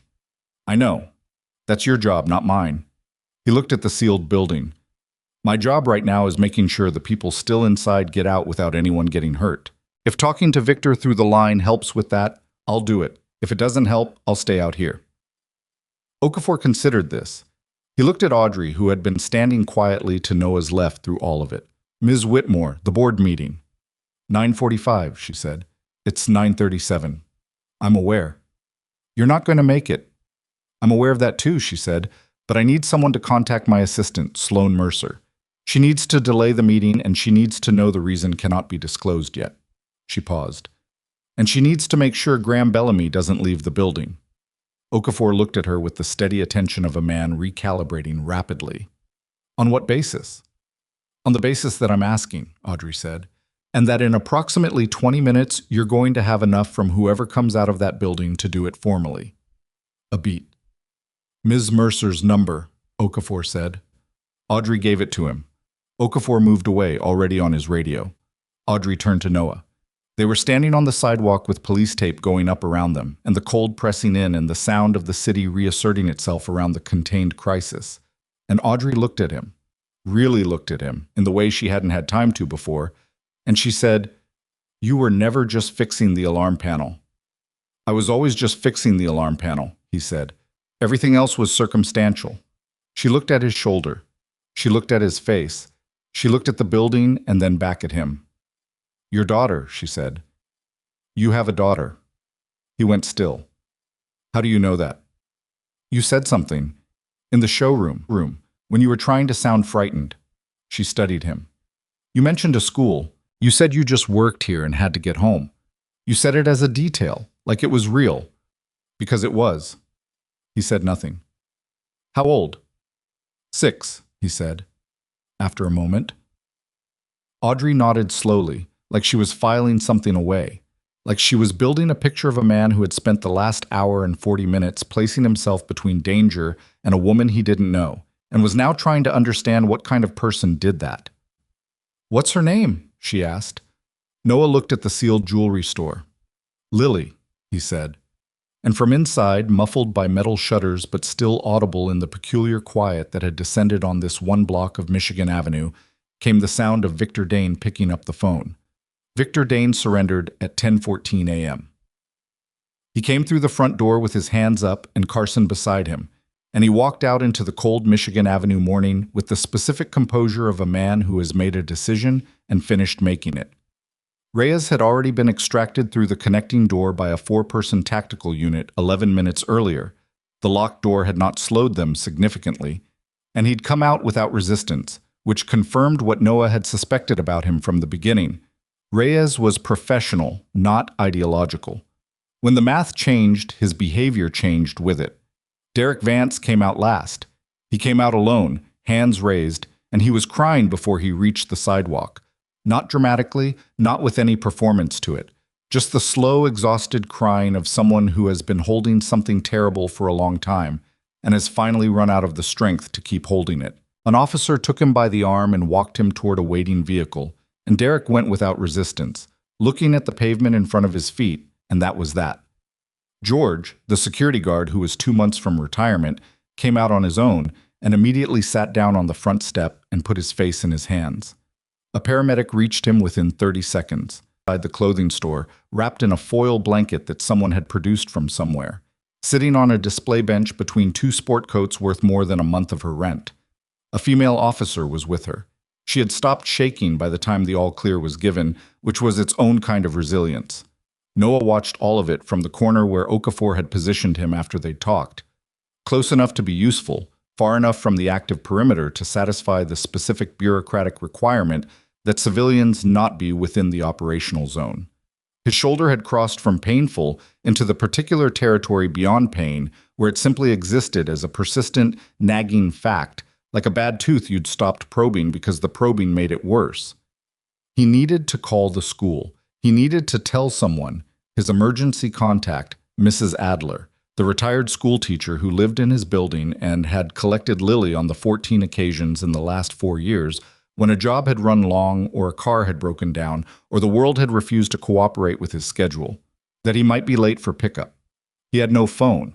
His phone was in his tool bag, which was still inside the jewelry store, which was still a crime scene. Audrey appeared beside him. She had a phone in her hand, not hers, a borrowed one from one of the officers, and she held it out to him. "I thought you might need this," she said. He looked at it. "The officer said you could make a personal call," she added, before the formal statement. He took the phone. He dialed Mrs. Adler's number from memory, and Mrs. Adler answered on the third ring with the particular cautious hello of someone who doesn't recognize a number. And Noah explained in as few words as possible that he'd been caught up in something work-related and might be delayed at pickup, and could she collect Lily if needed? And Mrs. Adler said of course, and she'd seen something about Michigan Avenue on the news, and was he all right? And he said yes and thanked her and ended the call. He handed the phone back to Audrey. She took it, but didn't leave. "The meeting," he said. Sloan delayed it. Bellamy is apparently still in the building. He was in the conference room when the delay was announced, and he hasn't left, which either means he thinks he can still control the narrative or he doesn't know yet how much has unraveled. She paused. "Okafor has someone at the building." "Good. They can't detain him without more than what we have." "They'll have more," Noah said. Victor spent 20 minutes on the phone before he walked out. He was talking to someone, and it wasn't a lawyer. He didn't ask for one until after. Whatever he said in those 20 minutes, Okafor now has it. Audrey considered this. She was standing with her arms crossed against the cold, her gray blazer insufficient for the October air, but her posture suggesting she hadn't decided to acknowledge that yet. The left side of her face, where Victor had hit her, had developed a bruise that would be obvious by afternoon, a spreading discoloration along the cheekbone that she'd seen in the paramedic's small mirror and catalogued with the same brisk efficiency she apparently brought to everything. "You should have that looked at," Noah said, looking at the bruise. "I will. Later." She looked at him. "You should have yours looked at first." "Mine's old. The old ones don't heal right if you keep using them wrong." He glanced at her. It was the kind of thing someone said when they knew something about the mechanics of old injuries, which was either medical knowledge or personal experience. He didn't ask which. "They're going to want a full statement," he said. "Everything from 7:15 forward. It'll take a few hours." "I know." "And then there's Bellamy." Audrey was quiet for a moment. "There's Bellamy," she agreed. "She said it the way you say the name of a storm that's been approaching for days and has finally arrived at your door. Not surprise. Not even anger, exactly. Something heavier and more deliberate than anger. The kind of feeling that comes when someone you trusted, even imperfectly and professionally, turns out to have been building something against you the whole time." "How long?" Noah asked. She understood the question. "He joined the board 4 years ago, came through an acquisition. His firm had a stake in a company we absorbed. He was supposed to be a strategic advisor." She looked at the sealed building. "The merger has been in negotiation for 8 months. He's been against it since the beginning, but the opposition always seemed principled, like a man with a different business philosophy, not a man with a competing bid." "The best camouflaged opposition always looks like principle," Noah said. She looked at him. "Is that from experience?" "Most things are," he said. Okafor appeared at Noah's left elbow with the specific materialization of a man who has been managing multiple threads simultaneously and has arrived at this one's turn. "Mr. Kessler, we need the formal statement now. It'll be thorough." He looked at Noah's shoulder. "And we have a medic standing by." "I don't need a medic." "The medic disagrees based on the way you've been standing for the last 20 minutes. Okafor was not unkind about it, but he was firm. "Statement, then medic, then you can argue about whatever comes after." Noah looked at Audrey. She gave him a look that said she agreed with Okafor and wasn't interested in debating it. "Fine," he said. The formal statement took 3 hours and 11 minutes, which was longer than Noah had expected and probably shorter than it should have been, given everything there was to cover. He sat in the back of a mobile command unit, a converted van that smelled like coffee and dry erase markers, with a detective named Sue, who had an economical manner and a methodical approach, and wrote everything down in a paper notebook rather than typing it, which Noah found obscurely reassuring. He told the truth. All of it, in sequence, beginning with his arrival at 7:15 and ending with his exit through the clothing store. He described what he'd observed, what he'd inferred, what he'd done and why, and what Victor had confirmed in the basement corridor. He named Bellamy twice, clearly, with the specific context of each mention. He described Derek's behavior and what it had told him about the inside arrangement. He described the data drive and what he and Audrey had concluded about its purpose during the 43 seconds they'd had to discuss it behind the display island. When he got to his own background, which Sue asked about precisely and without apology, he answered precisely and without elaboration. Military service, Navy, special operations, separated honorably, 4 years ago. He did not discuss the mission that had preceded his separation by 6 weeks, because that was not relevant to what had happened in the jewelry store, and was also classified in ways that made discussing it in a mobile command unit inadvisable. Sue wrote it all down and didn't react to any of it, which was professional. The medic afterward confirmed what Noah had known since the stairwell. The shoulder had been pulled along the scar line and needed rest, ice, anti-inflammatories, and several things he'd already decided he wasn't going to do immediately.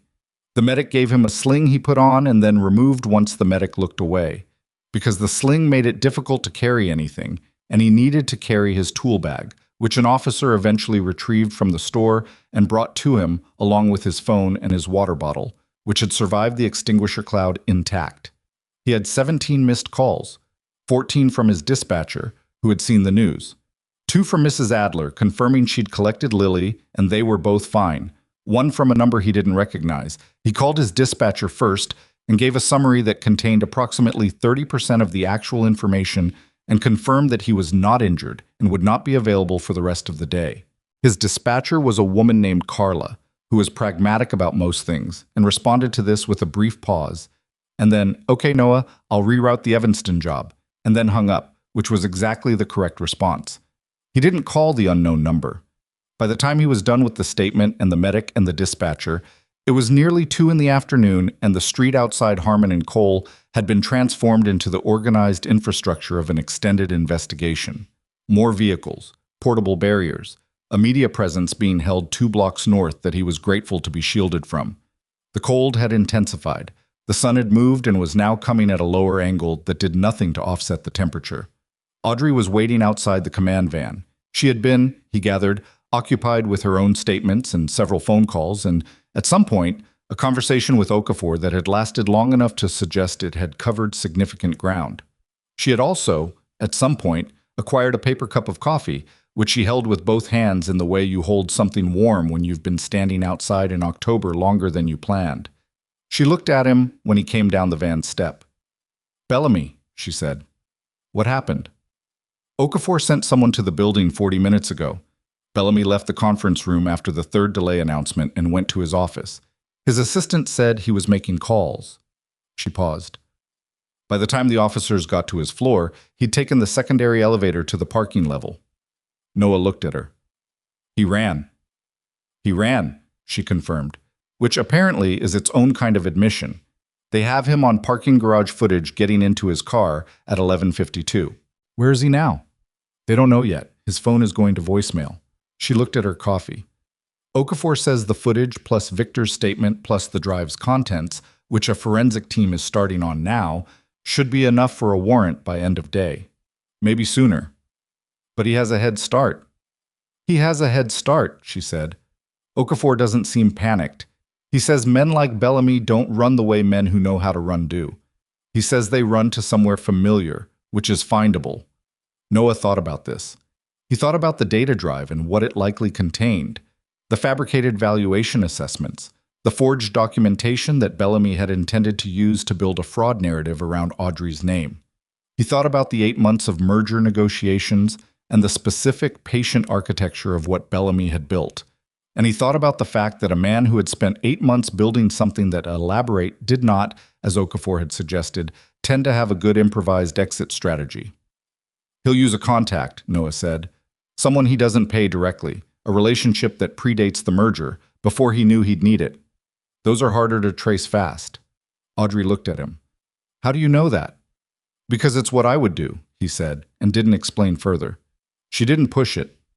They stood there for a moment in the cold, Two people who had met in a jewelry store at 8:47 that morning, under circumstances that neither of them would have predicted or chosen, and who were now standing on a sidewalk in the aftermath of those circumstances with the particular strangeness of shared experience that has no normal social category to fit into. "I owe you something," Audrey said. "You don't." "I do. Don't argue with me about this. I'm not in the mood." She looked at him directly. "What do you need?" "I need to pick up my daughter," he said. After that, he looked at her. "Miss Whitmore." "Audrey." He stopped. "After everything that happened today," she said, "I think first names are reasonable." She held his gaze. "What do you need, Noah?" He considered the question with more seriousness than she'd probably intended it. What he needed was for his shoulder to stop hurting.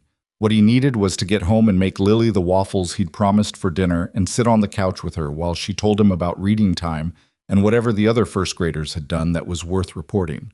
What he needed was the specific quiet of an ordinary evening after an ordinary day, which was what he'd been building his whole life around for the last 4 years. "Nothing," he said. "I'm all right." She looked at him for a long moment. "I'm going to give you my number," she said. "Not my assistant's number. Mine. And I'm going to ask you not to lose it, because I think there's a reasonable chance that what happened today doesn't end today, and when it doesn't, I want to be able to reach you." "What do you mean it doesn't end today?" She held his gaze. "Bellamy ran.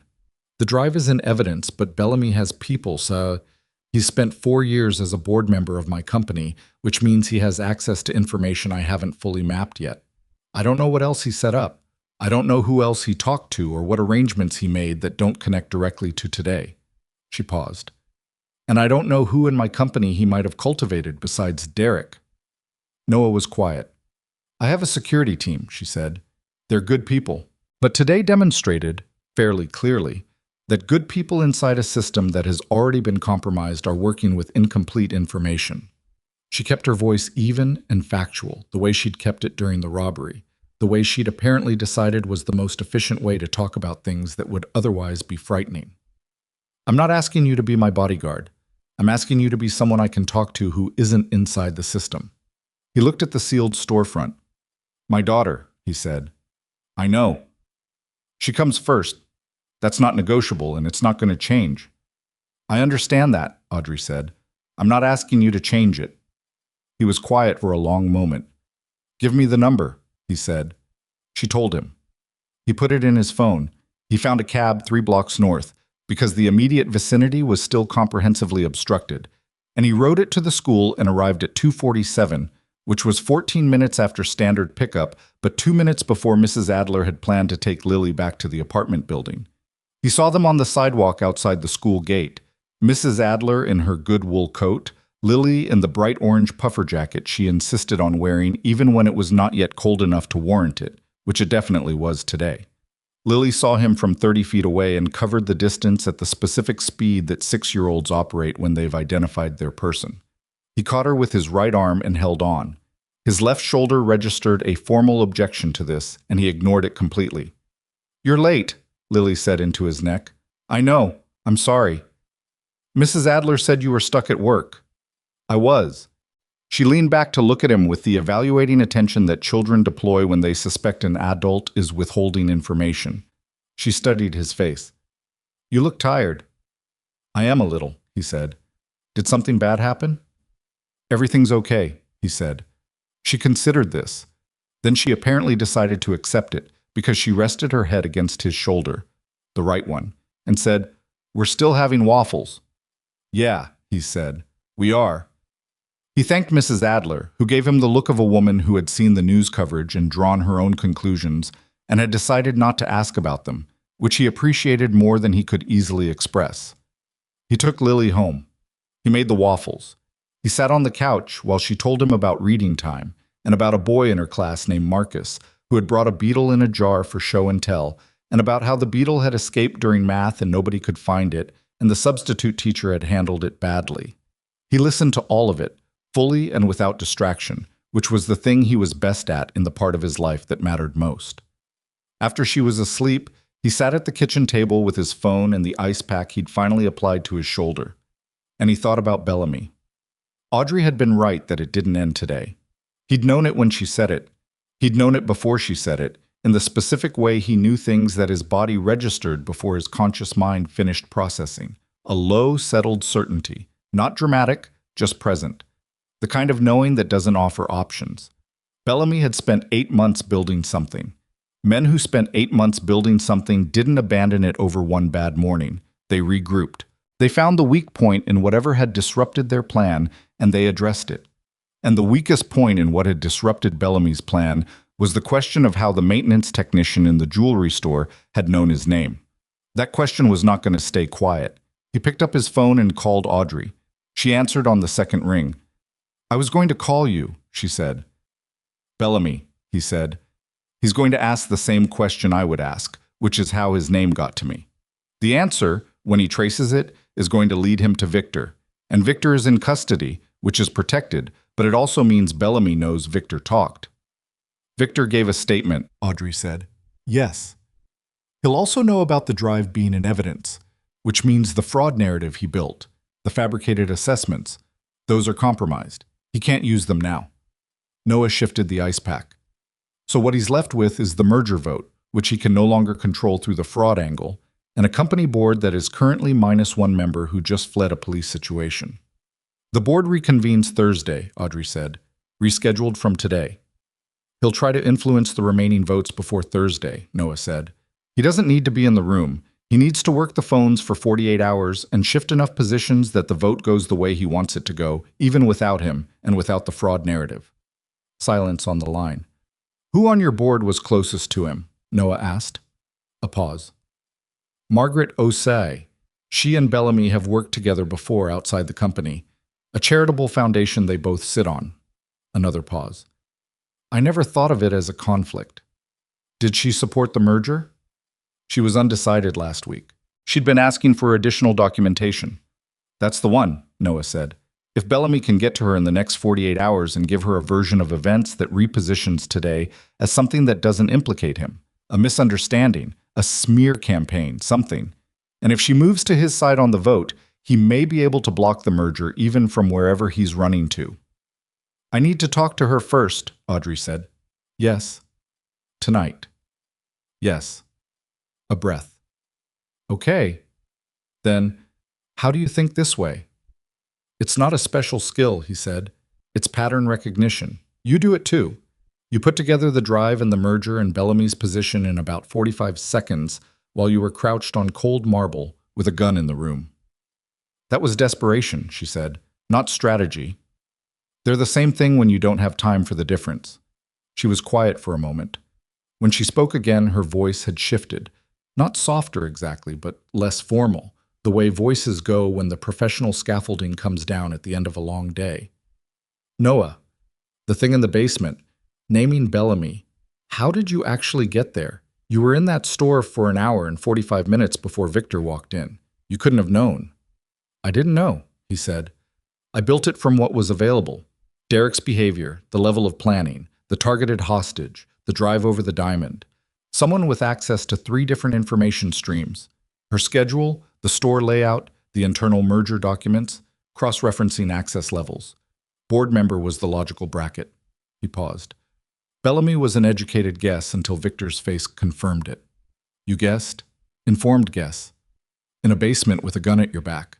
"The gun was behind me by that point," he said. She made a sound that was almost a laugh, and then apparently decided it wasn't appropriate given the day and suppressed it. "I called Margaret Osei an hour ago. She wants to meet tomorrow morning. I don't know yet what Bellamy has already told her." "Don't go alone," Noah said. "I have a security team." "I know. I mean, don't go without someone who can read the room independently. Your security team is loyal to you, which means they're watching for physical threats. You need someone watching for the other kind." Silence. "Are you available tomorrow morning?" Audrey asked. He thought about Lily's school drop-off at 8:30, which he did himself on days when the world cooperated. He thought about his shoulder and the 3 contract jobs his dispatcher would be trying to reassign to him by morning. He thought about the quiet he'd been building for 4 years and the specific, incremental way it had been dismantled over the course of this one October Tuesday. "What time?" he said. 9. "I can do 9. She told him the location, a private dining room in a hotel 3 blocks from her office tower, which was the kind of detail that said she'd already been thinking about this and had already made the reservation. He noted this without comment. "Thank you," she said, after a beat. "For today. For all of it." "Everyone made it out," he said. "Because of you. Because of a lot of things." The police were already nearby. Victor made the decision to surrender. Derek finally talked. He paused. "I was one component. You were the component that kept me alive long enough for the other components to matter," she said. And she said it simply, without drama, in the same direct voice she used for everything, and it landed with more weight than a longer statement would have. He didn't know what to say to that. "Good night, Audrey," he said. "Good night, Noah." He set the phone down and sat with the ice pack and the quiet apartment and the sound of the city outside the window. And he thought about tomorrow. The meeting with Margaret Osei turned out to be the least surprising part of the next 4 days. Osei was a careful woman, a former attorney with the specific cautiousness of someone who had spent a career measuring words before releasing them. And she received Audrey's account of the morning with the attentive skepticism of someone who has already heard a different version and is now determining which one survives contact with the full picture. Bellamy had called her, as Noah had predicted. He'd framed it as a misunderstanding, a targeted effort to discredit a rival. He'd been persuasive. He was also, as it turned out, persuasive about the wrong things in the wrong order, which a careful former attorney noticed. "He called me before the police would have released any information publicly," Osei said, looking at Audrey across the table. "How would he know what to call me about if he wasn't involved?" Audrey said nothing. Osei looked at Noah, who had been sitting at the far end of the table since the beginning, saying very little, observing. "You were in the store," Osei said to him. "Yes." "And you identified him." "I named a possibility," Noah said. "Victor Dane confirmed it."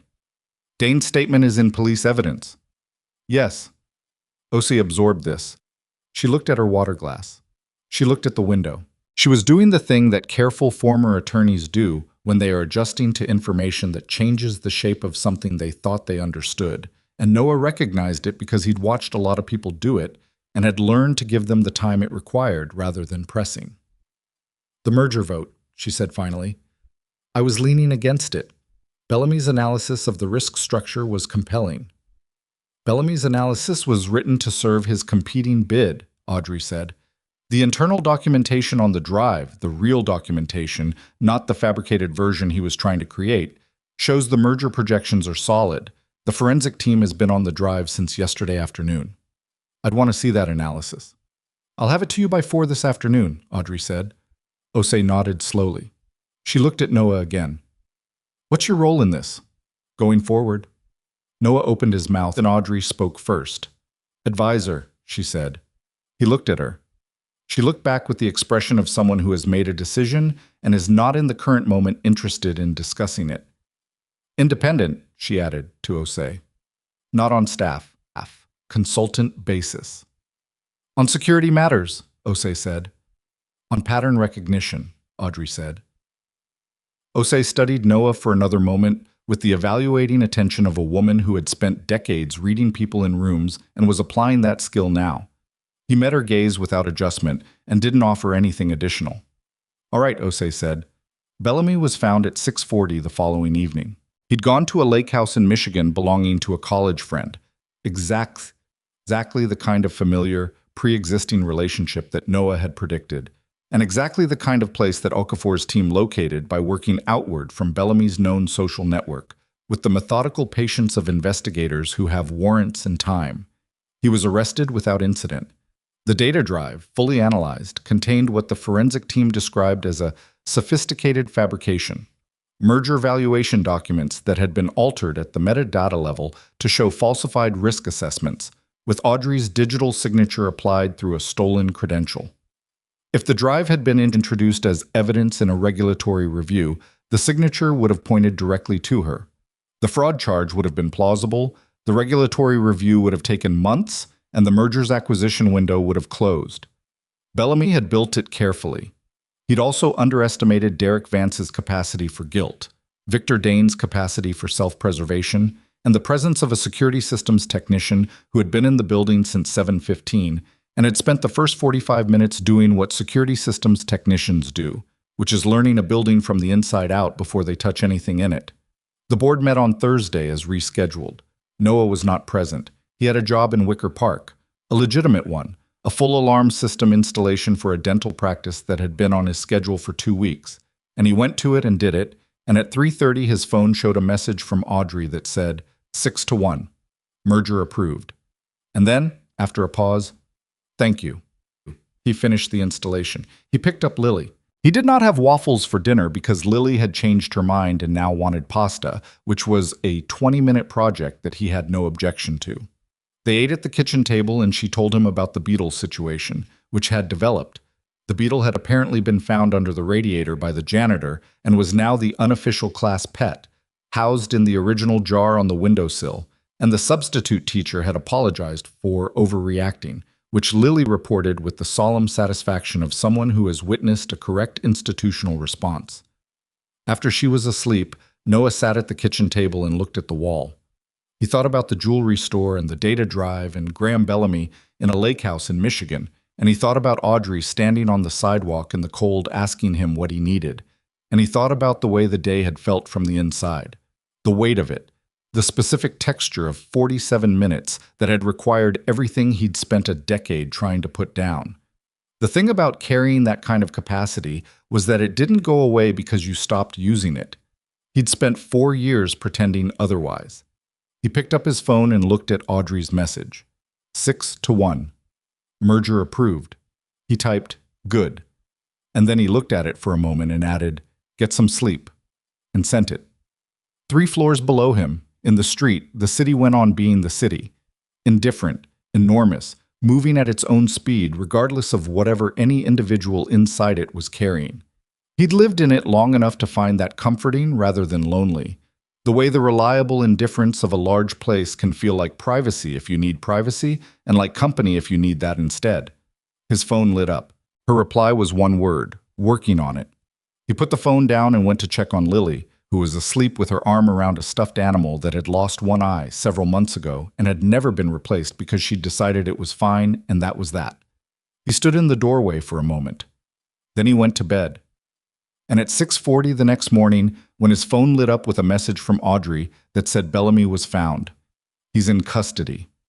It's over. He was already awake, already in the kitchen, already making coffee, because he'd been waking up at 6:40 for 4 years, regardless of what the previous day had looked like. And some habits were too deep to be touched by anything that happened in the hours between. He read the message. He set the phone down. He finished making the coffee. But it was not, he knew, in the low, settled way he knew things before he finished processing them, entirely over. Not yet. I was right that it wasn't entirely over. It took another 3 weeks for the full shape of what Bellamy had built to become visible. And during those 3 weeks, Noah went to work every morning and picked up Lily every afternoon and cooked dinner and supervised homework and did all the ordinary things that formed the actual structure of his life. While in the background, the investigation expanded outward from Graham Bellamy the way investigations do, following money and communications and the long paper trail of a man who had been very careful for a very long time and had finally run out of patience and made the specific mistake that careful men make when they run out of patience, which is moving too fast in the final stage of something that required slowness all the way through. Okafor called him twice during those 3 weeks. The calls were brief and factual. Confirmation requests, timeline clarifications, one question about the precise sequence of events in the basement corridor that Noah answered in the same terms he'd used in the original statement. He was a witness. He kept it to that. Okafor didn't ask for more, which suggested the investigation had enough without him, which was how he preferred it. Audrey called more often, not always about Bellamy, sometimes about the merger integration, which had begun moving immediately after the Thursday vote, and was generating the kind of operational complexity that filled her days past 10 at night and still left items on the list. She called the way people call someone they've decided to trust, without preamble, picking up the thread of the previous conversation, as though the hours between were irrelevant, which was a quality he associated with people who didn't have much time for social scaffolding and had stopped pretending otherwise. He found he didn't mind it. He minded it less than he would have predicted, which was its own kind of information. The fuller picture of what Bellamy had constructed emerged in pieces over those 3 weeks. He'd been running a parallel play for almost the entire 8 months of merger negotiations, maintaining his position on the board as a visible skeptic while building a competing acquisition bid through a holding company structured specifically to obscure his involvement. The competing bid required the Whitmore merger to fail. It required Audrey's credibility to be damaged in a way that was public enough to trigger regulatory scrutiny, but controlled enough to be manageable afterward. The jewelry store had been the mechanism for both. A fraud allegation, a missing CEO, a board meeting that proceeded without her and voted differently. Derek Vance's role had been simpler and more miserable than any of them had initially understood. He'd been carrying debt from a failed medical situation, his daughter, 2 years prior, a treatment the insurance hadn't fully covered, and Bellamy had found it through a contact at a financial services firm and pressed on it. Not with threats, with an offer. Derek had been made to feel like he was solving a problem rather than creating one, which was how these arrangements tended to work, because nobody agreed to be the inside man in an armed robbery by thinking of themselves as the inside man in an armed robbery. He'd thought of himself as someone who was moving some documents and disabling an alarm for a few hours. He had not, he told investigators, understood that the people he was letting in would have guns. He had not understood that Audrey would be in the room when it happened. He had believed, and this was the most human part of it, the part that Noah turned over in his mind more than once during those 3 weeks, that the plan was the plan as described to him, which bore almost no resemblance to the plan as actually designed. Bellamy had told Derek the minimum necessary. Bellamy had also, it turned out, made similar calculations about Victor Dane, giving him enough information to execute the job without enough to understand the full exposure. Victor had known about the drive. He had not known about the competing acquisition bid or the fraud narrative or the full architecture of what the drive was intended to accomplish. He'd been contracted for retrieval, handed a name and a schedule and a security blueprint, and told the rest was handled. The rest had not been handled. Victor's formal cooperation with the prosecution began the 3rd week, after his attorney apparently concluded that the cooperation discount was substantially better than the alternative. He provided financial records, communications, and the name of the intermediary through whom Bellamy had contracted the job, a man who operated in the specific gray space between corporate intelligence and things that were not corporate intelligence, and who had worked with Bellamy on 2 previous occasions for purposes that were now also under review. The full weight of it, assembled, was the kind of thing that took a moment to hold in your mind. A man on a corporate board had decided that losing a merger vote was unacceptable, had spent 8 months building an alternative path, had contracted professional criminals, had found a desperate father and given him a story he could accept, and had arranged for a woman to be present in a room with weapons pointed at her so that the room's aftermath would carry her name in the wrong direction. Noah thought about this on the 23rd day, sitting in his car outside the school at 3:15, waiting for the bell. He thought about it the way he thought about things that required honest acknowledgement rather than resolution, not trying to find the lesson in it or the clean takeaway, just looking at it directly. Some things didn't resolve into lessons. Some things were just what they were. A man who valued something more than he valued other people's safety, and the long downstream consequences of that valuation. He'd met enough of those men to know they weren't rare. He'd also met enough of them to know that the thing that stopped them, usually, was not some large systemic force, but something much more specific and much harder to plan for. A person in the wrong place who happened to have the wrong skill set and happened to stay when they could have left. That was not a lesson, exactly. It was more like an observation about how things actually worked, as opposed to how they were supposed to work. The bell rang. Lily came through the school gate in the orange puffer jacket, spotted him, and waved with the full-body enthusiasm of a 6-year-old who has not yet learned that waving can be done partially.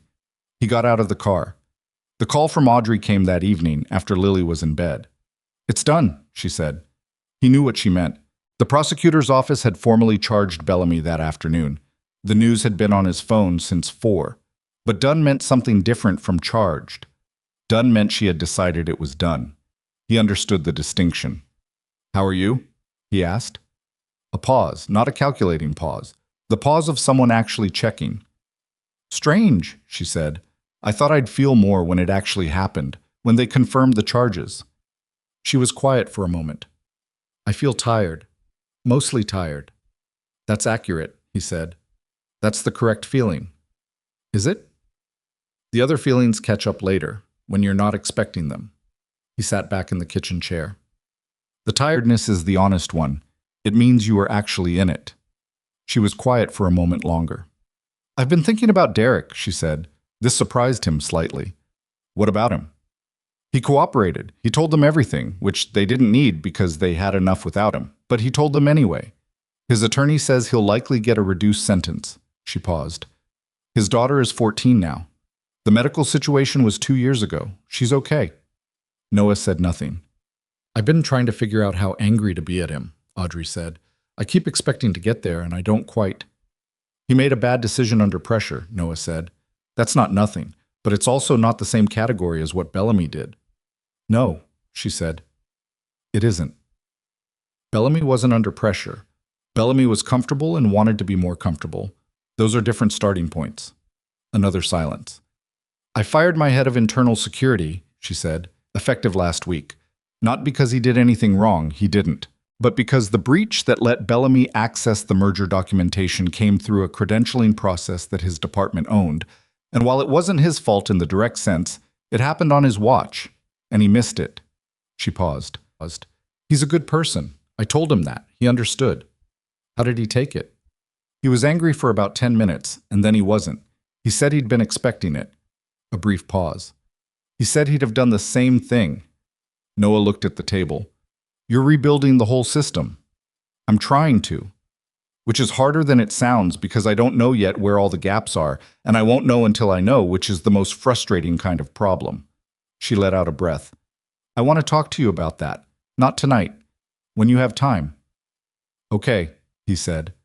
Another silence, this one different. The kind that happens when someone has been building towards something and is deciding whether to say it directly. I want to offer you a position, she said, formally. Not consulting, an actual role. Director of Security Operations. It's currently empty because I eliminated the previous structure. I want to build something new, and I want someone who doesn't have existing loyalties inside the company and who has the specific kind of pattern recognition that I've watched you use and that I cannot adequately replicate with people who think about security the way security people typically think about it. He sat with this. The salary is substantial, she said. The hours are negotiable. I mean that I've had the HR team structure it specifically with flexibility in mind, because I know what your priority is and I'm not asking you to change it. Audrey, let me finish. She wasn't being rude. She was being the version of herself that didn't like leaving things half said. I know what I'm asking. I know it's not what you've built your life around, and I know that's not accidental. You built it that way deliberately, for reasons that are yours. I'm not asking you to undo that. I'm asking you to consider whether there's a version of this that doesn't require you to. He was quiet. The role doesn't require you to be in a room with guns, she said. It requires you to look at systems and find the places where the gaps are before someone else finds them first. That's it. That's the whole job. He thought about the alarm panel at 7:15 in the morning. He thought about walking a building before you touched anything in it. He thought about the 45 minutes before Derek arrived when he'd been alone in the store, learning its architecture, not because anyone told him to, but because that was how he operated. Thorough before active, map before move. She was not, he realized, describing a different kind of life. She was describing the same one he'd always lived, in different rooms. I'll think about it, he said. That's all I'm asking. I mean, I'll actually think about it, not as a deflection. I know, she said. I've watched you think. I trust the process. He almost laughed. Good night, Audrey. Good night, Noah. He sat at the kitchen table for a long time after that. He thought about the life he'd built and the reasons he'd built it. He thought about the apartment and the school 3 blocks north, and Mrs. Adler downstairs, and the contract jobs and the dispatcher named Carla, who rerouted things without asking too many questions. He thought about the version of himself that had existed before all of it, the version that had operated in places with no names, making decisions that had weight and consequence, and that had ultimately cost him something he'd never been able to fully articulate to anyone who hadn't been there. He thought about the mission that had ended his career. He didn't think about it often. He'd gotten reasonably good at not thinking about it, which was a skill that had taken longer to develop than any of the operational ones and had required more sustained effort. But tonight it was present, not painful, just present, the way old things become present when something current runs close enough to them to create a vibration. He had left that world because it had asked things of him that he'd been willing to give until he wasn't. That was the most honest way to say it. Not trauma, not damage, not the cinematic version of a broken soldier. Just a man who had reached a point where the cost of what he was doing exceeded what he could pay, and remained someone he recognized, and had made the rational decision to stop. Lily had been 2 years old. She hadn't asked him to stop. She hadn't known enough to ask. But she'd existed, small and real and entirely dependent. And her existence had given him the most concrete possible reason to become the kind of person who came home. He had spent 4 years being that person. And the question Audrey was implicitly asking was not whether he could be that person anymore. It was whether being that person had to mean as little as he'd been making it mean. He did not resolve this at the kitchen table. He went to bed and slept imperfectly, the way he usually did, and in the morning Lily wanted oatmeal, and he made it, and she told him her best friend at school had said something that was clearly intended as an insult, but that Lily had decided to interpret as a compliment, which was either sophisticated or oblivious, and he couldn't tell which, and suspected she couldn't either. He drove her to school. He drove to Harmon and Cole. The store had been closed for 2 weeks following the robbery and had reopened 4 days ago. Noah had called ahead and spoken to a woman named Janet, who was the temporary manager while Derek's replacement was being identified. He'd explained that he'd been in the store on the morning of the incident and had left his tools, and Janet had said of course, and the tools had been set aside for him. He parked and went inside. It was strange being back. The physical space was nearly identical to what it had been. The cases, the track lighting, the marble floor, the tall windows that let the morning come in at angles. But the unchanged surfaces felt like the set of something rather than the thing itself, the way places feel when you've seen what can happen inside them, and your brain refuses to look at them the same way again. The shattered window from the security shutters had been replaced. The display case that had taken extinguisher discharge had been cleaned and restocked. The fire extinguisher bracket on the wall had a new unit on it. Janet was a practical, efficient woman in her late 50s who gave him his tool bag, offered him coffee, and did not ask about October 14th, which he appreciated. He stood in the showroom for a moment after she went back to the office. He looked at the corner where he'd been kneeling at 8:47 a.m. on a Tuesday 3 weeks ago. The access panel was closed and latched. Someone had finished the job or started fresh. The floor showed no evidence of anything. He looked at the display island. He thought about Audrey crouched behind it with her hand on Petra's arm, waiting in the dark for the sound of a door. He picked up his tool bag. He was almost at the front door when it opened from outside and Audrey came in. She stopped when she saw him. He stopped. She was in a different coat than the gray blazer, dark wool, good quality, the kind of coat that acknowledged that November had arrived and wasn't going to argue about it. The bruise on her cheek was gone. She looked, in the most basic physical sense, like a woman who had slept adequately and eaten regularly over the past 3 weeks, which he knew from their phone conversations was not exactly accurate but was close enough. "I had a meeting nearby," she said. "You mentioned that," he said. And then, "You didn't mention coming here." "No," she said. She looked around the store, at the cases, the floor, the windows, the same rearrangement he'd done when he'd walked in, finding the specific surfaces that corresponded to specific moments. "I've driven past twice since it reopened. I didn't come in either time." What made today different? She thought about this seriously, which he'd come to understand was simply how she processed questions, all questions, not just important ones. "I think I wanted to see it as a store again," she said, "instead of as the last place I was genuinely afraid." He nodded slowly. "Does it work?" he asked. "Seeing it as a store?" She looked at the room for another moment. "Partially," she said. "I think the rest takes longer." "Yes," he said. "It does." She looked at him. "You came to get your tools?" "Yes." "Did you think about what I said?" "Yes." She waited.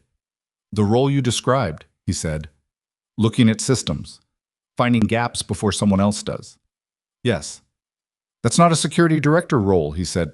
"Standard security directors manage people and protocols. What you're describing is different. It's more like an independent audit function with operational authority, which means you'd need to actually give me authority, not just a title. She tilted her head slightly. I know that. And it means I'd need direct access to the board, not just to you, because the lesson of Bellamy is that the vulnerability was at the board level, not the operational level. And if you filter everything through your office, you recreate the same single point of failure.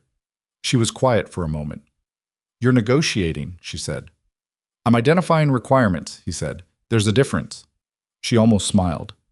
All right. Board access. What else? My daughter's school schedule is non-negotiable. Drop-off, pickup, events, non-negotiable. You said that before. I'm saying it again because it needs to be in writing, not just in our understanding. Fine. What else? He looked at the tool bag in his hand.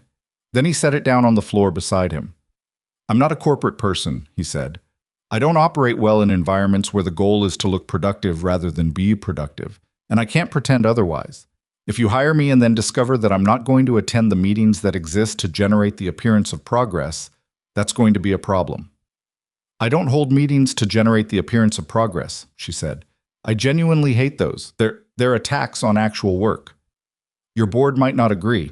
My board answers to results, she said, which is something Bellamy helped clarify in his way. She looked at him steadily. Noah, I'm not asking you to become someone different. I'm asking you to do what you already do, in a context where it protects something larger than a single building on a single morning. He stood with that for a moment. He thought about October 14th. He thought about the 47 minutes and what they'd required of him, and the fact that he'd been capable of meeting those requirements without preparation, without warning, in a jewelry store where he'd gone to fix an alarm panel. He thought about the specific feeling of those minutes, not the fear, which had existed at a low level throughout, but the thing beneath the fear, the thing that fear lives on top of when a person has been trained well and has enough experience to know what's real and what isn't. He had been useful. Genuinely, concretely, consequentially useful in a way that his contract jobs, which he did well and took seriously, had never quite been. He had also not expected to feel that again. He had made a kind of private bargain with himself that he wouldn't look for it, wouldn't create conditions for it, would let it be the thing that was behind him rather than the thing he carried forward.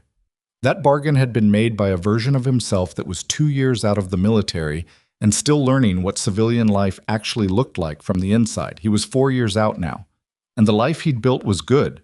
It was genuinely good. Lily and the orange jacket and Mrs. Adler and the waffles and the reading time reports and the beetle in the jar that was now a class pet. That was not a consolation. That was the actual substance of a life, and he would not trade it and had no intention of trading it. But Audrey was not asking him to trade it. She was asking him whether he could carry both. He had been carrying both his whole adult life. He just hadn't admitted it in a while. The school thing needs to be in the employment contract, he said, not in the offer letter, in the contract itself with specific language. Done, she said. And I report to the board directly on security matters, not through you. Agreed. And when I tell you something is a problem, you treat it like a problem. I don't want to be the person who raises concerns that get managed rather than addressed. Noah, she said, I hired the man who jammed a door and trapped 3 armed criminals in a jewelry store because he'd assessed the situation accurately in 45 minutes. I'm not going to ignore your assessments. He looked at her. She looked back. She was a complicated person. He'd established that early, and it had only become more confirmed over 3 weeks of phone calls and 1 hotel meeting and the particular texture of watching someone operate under sustained pressure. She was impatient with inefficiency and allergic to sentimentality and capable of warmth in the specific way that people are who have had to earn it from themselves, which is not the same as people who came to it easily. She made decisions fast and defended them hard and occasionally revised them without announcement, which was its own kind of intellectual honesty. She had also, on a cold October sidewalk, told a police officer that the man being handcuffed had just saved her life before he'd finished dropping to his knees. He picked up the tool bag. I'll call your HR department Monday, he said. Something moved across her face. Not quite relief, because relief implied she'd been uncertain, and he wasn't sure she'd been uncertain. Something more like the quiet satisfaction of a person who has been right about something and waited long enough for it to resolve. Thank you, she said. Don't thank me yet, he said. I'm going to find things that are wrong with your systems, and some of them are going to be expensive to fix. I know, she said. That's what I'm paying you for. He moved toward the door. She moved aside to let him pass, and for a moment they were side by side in the showroom of a jewelry store on Michigan Avenue, where everything was back in its place and the morning light was coming through the tall windows and laying itself across the glass cases the same way it always did. Noah, she said. He stopped. The people who work in buildings like this one, she said. The technicians, the maintenance workers, the security guards. Derek wasn't the first person Bellamy targeted through that world, and he won't be the last. Not him specifically, but men in his position. People carrying debt they can't talk about, doing jobs that don't give them enough to talk about the debt with. He looked at her. I'm creating a program, she said. Employee assistance, confidential financial counseling, debt mediation, mental health support. For everyone in the company, contractors included. It won't fix everything. But Derek made the decision he made in part because he couldn't see another option, and my company, without knowing it, created the conditions where that was true. She paused. I should have known. That's on me. He stood there for a moment. That's a good thing, he said, and then, Derek's daughter, you said she's okay. She is. Make sure he knows that the program exists when he gets out. Make sure someone tells him it exists and that it extends to people returning from complicated situations. Audrey looked at him carefully. Is that a standard provision? It should be, he said. She nodded slowly. It will be. He walked out into the November morning. The street was full of the ordinary Tuesday traffic of a city going about its business, cabs and ride shares and delivery trucks, and people with coffee cups walking fast enough to indicate that wherever they were going was already slightly closer than they wanted it to be. The cold had an edge to it now, the kind that would be serious by December, and the sky had the flat, diffuse light of a city preparing for winter. He stood on the sidewalk outside Harmon & Cole with the tool bag in his hand and thought about nothing in particular for a moment. Then he thought about something specific. He thought about the fact that when he'd walked into this store at 7:15 on an October morning, he had been, in every visible sense, a man nobody paid attention to. Faded jacket, worn boots, battered bag, the invisible worker passing through a world built for other people. He had been that, and he'd been comfortable with it. More than comfortable, he'd chosen it, built it deliberately as the architecture of a life that kept certain things quiet and certain people safe. The choice had been correct. For the years it had been correct. Some choices don't expire. They evolve. They stop being the right answer to the question you were originally asking and become the right answer to a different question. And the work of a life is recognizing which kind of change is happening before you've already missed it. He had spent 4 years protecting Lily from the world he came from. He was fairly confident, standing on Michigan Avenue on a Tuesday in November, that the world he came from was not actually what she needed to be protected from. What she needed, what any person needed, small or grown, familiar or strange, was proximity to someone who showed up, who stood between the danger and the person and did not ask to be compensated for it, who understood that the value of a person was not located in their title or their balance or the number of people who recognized their name. He had known this before October 14th. He had simply not known, until then, that he was still willing to act on it. He walked to his car. He had a dental practice in Wicker Park that needed a full alarm installation, and after that he had a school pickup at 3:15, and after that he had a phone call with an HR department to schedule, and after that dinner, which Lily had been negotiating toward macaroni for 3 days, and which he had been holding out on for reasons he could no longer fully justify. It was, in its way, a complete day. The kind of day that looked like nothing from the outside. One more ordinary Tuesday in a city of Tuesdays, and that turned out, examined more carefully, to contain most of what mattered. He started the car. He drove north through the city. 3 weeks later, he sat across from Audrey in a conference room on the 42nd floor of her company's tower, in a meeting with 2 board members and the head of legal and a forensic IT specialist who was walking them through the remaining vulnerabilities in the company's credentialing system. Noah had already identified 4 of the 7 issues before the specialist finished the first slide, which he didn't mention, because the goal was to fix the problems, not to demonstrate that he'd already found them. After the meeting, in the elevator going down, Audrey said, "You already knew." "Most of it," he said. Why didn't you say so? Because the specialist needed to finish, he said, and the board needed to hear it from someone with credentials in a format they recognize. My saying it earlier doesn't make it more fixed. She looked at him. You've done this before, she said. Not security consulting. This, the room management, the letting the process work. I've been in a lot of rooms, he said. The elevator opened on the lobby.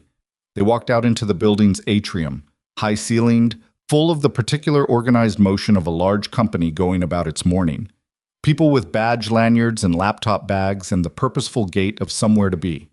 The invisible infrastructure of an organization that had been, 3 weeks ago, the target of a carefully constructed campaign of destruction, and that was now moving forward into whatever came next. The building's security desk was staffed by 2 people Noah had met on his first official day. A man named Terrence, who was 22 and 2 months into the job, and a woman named Rosa, who had been there for 9 years and ran the desk like a captain runs a ship. He had spent 40 minutes with Rosa on Monday going through the access log protocols and had come away with 3 recommendations that she had immediately implemented without waiting for approval from above, because she'd been wanting to make the same changes for 2 years and simply hadn't been given the opening. He had given her the opening. He was beginning to understand actually what the job was. Not the dramatic version, not the guns and the basements and the extinguisher cloud. Those were the things that happened when the systems had already failed. And the only thing between the failure and the consequence was a person with enough left in them to stand in the gap.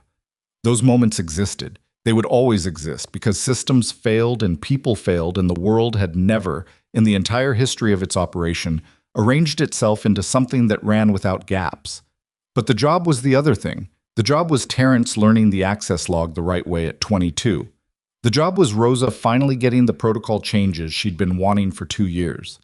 The job was 4 vulnerabilities in a credentialing system being closed before anyone found them from the outside. The job was the space between the failure and the consequence, made larger. He had spent his career in that space. He had never thought of it as a job before. Audrey walked with him to the building's front doors.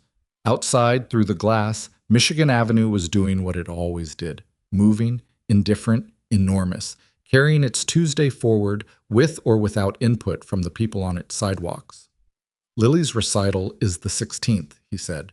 It was not related to anything they'd been discussing. He said it because it was on his mind, and because Audrey had asked 2 weeks ago what Lily's interests were, and he'd said music, and she'd seemed to file it away with genuine interest rather than polite attention. Audrey looked at him. What does she play? Violin, he said. She's been playing for 8 months. She is enthusiastic and technically imperfect, which her teacher says is the correct balance at this stage. Will she be nervous? Extremely, he said. She talks about it every day. She's been practicing the same 32 bars since September. She'll be fine, Audrey said. She'll be fine, he agreed. She gets through things. He said it simply, without meaning to make a point of it, but something in the phrase sat in the air between them for a moment. She gets through things, and Audrey absorbed it the way she absorbed most things, which was completely and without display. He pushed the door. The cold came in sharp and real, and the city was right there, exactly where he'd left it. Monday, she said. Department heads meeting at 8. I'll be there at 7:30, he said. I want to look at the room before people are in it. She looked at him for a moment. Then she said, Of course you do. And there was something in her voice that was not quite amusement and not quite something else. A register he was learning to read, the one she used when she'd been reminded of something she'd decided to believe. He walked out. The door closed behind him. The city absorbed him the way cities absorb people, immediately and without ceremony, just another person on a sidewalk going somewhere, visible only to whoever happened to be looking. He wasn't invisible. He'd never really been invisible.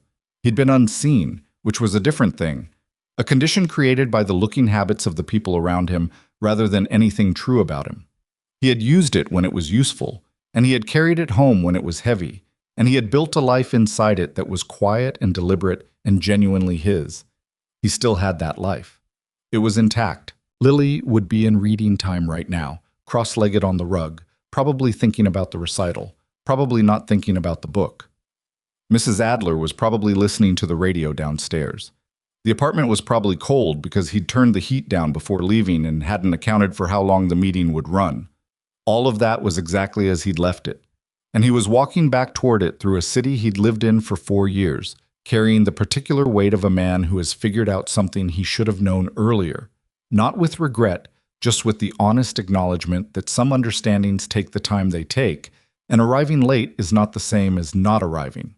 He thought about the tool bag in the trunk of his car, and the alarm panel in a dental office in Wicker Park, and the job he still had to finish this week before he handed off the contract work for good. He thought about 32 bars of violin played by a 6-year-old who got through things. He thought about a woman standing on a sidewalk in October, raising her hands and telling a police officer that the man they were handcuffing had just saved her life. He had spent most of his adult life standing between people and things that wanted to hurt them. He had done it in places with no names, and then in a jewelry store on Michigan Avenue, and now, in a different way, in a conference room on the 42nd floor and at a security desk where a woman named Rosa had been waiting 2 years for someone to give her the opening. This was not a smaller version of what he'd been. It was just the current one. The light changed, and he crossed the street and headed north, into the ordinary Tuesday, carrying everything he'd always carried and nothing he didn't need anymore.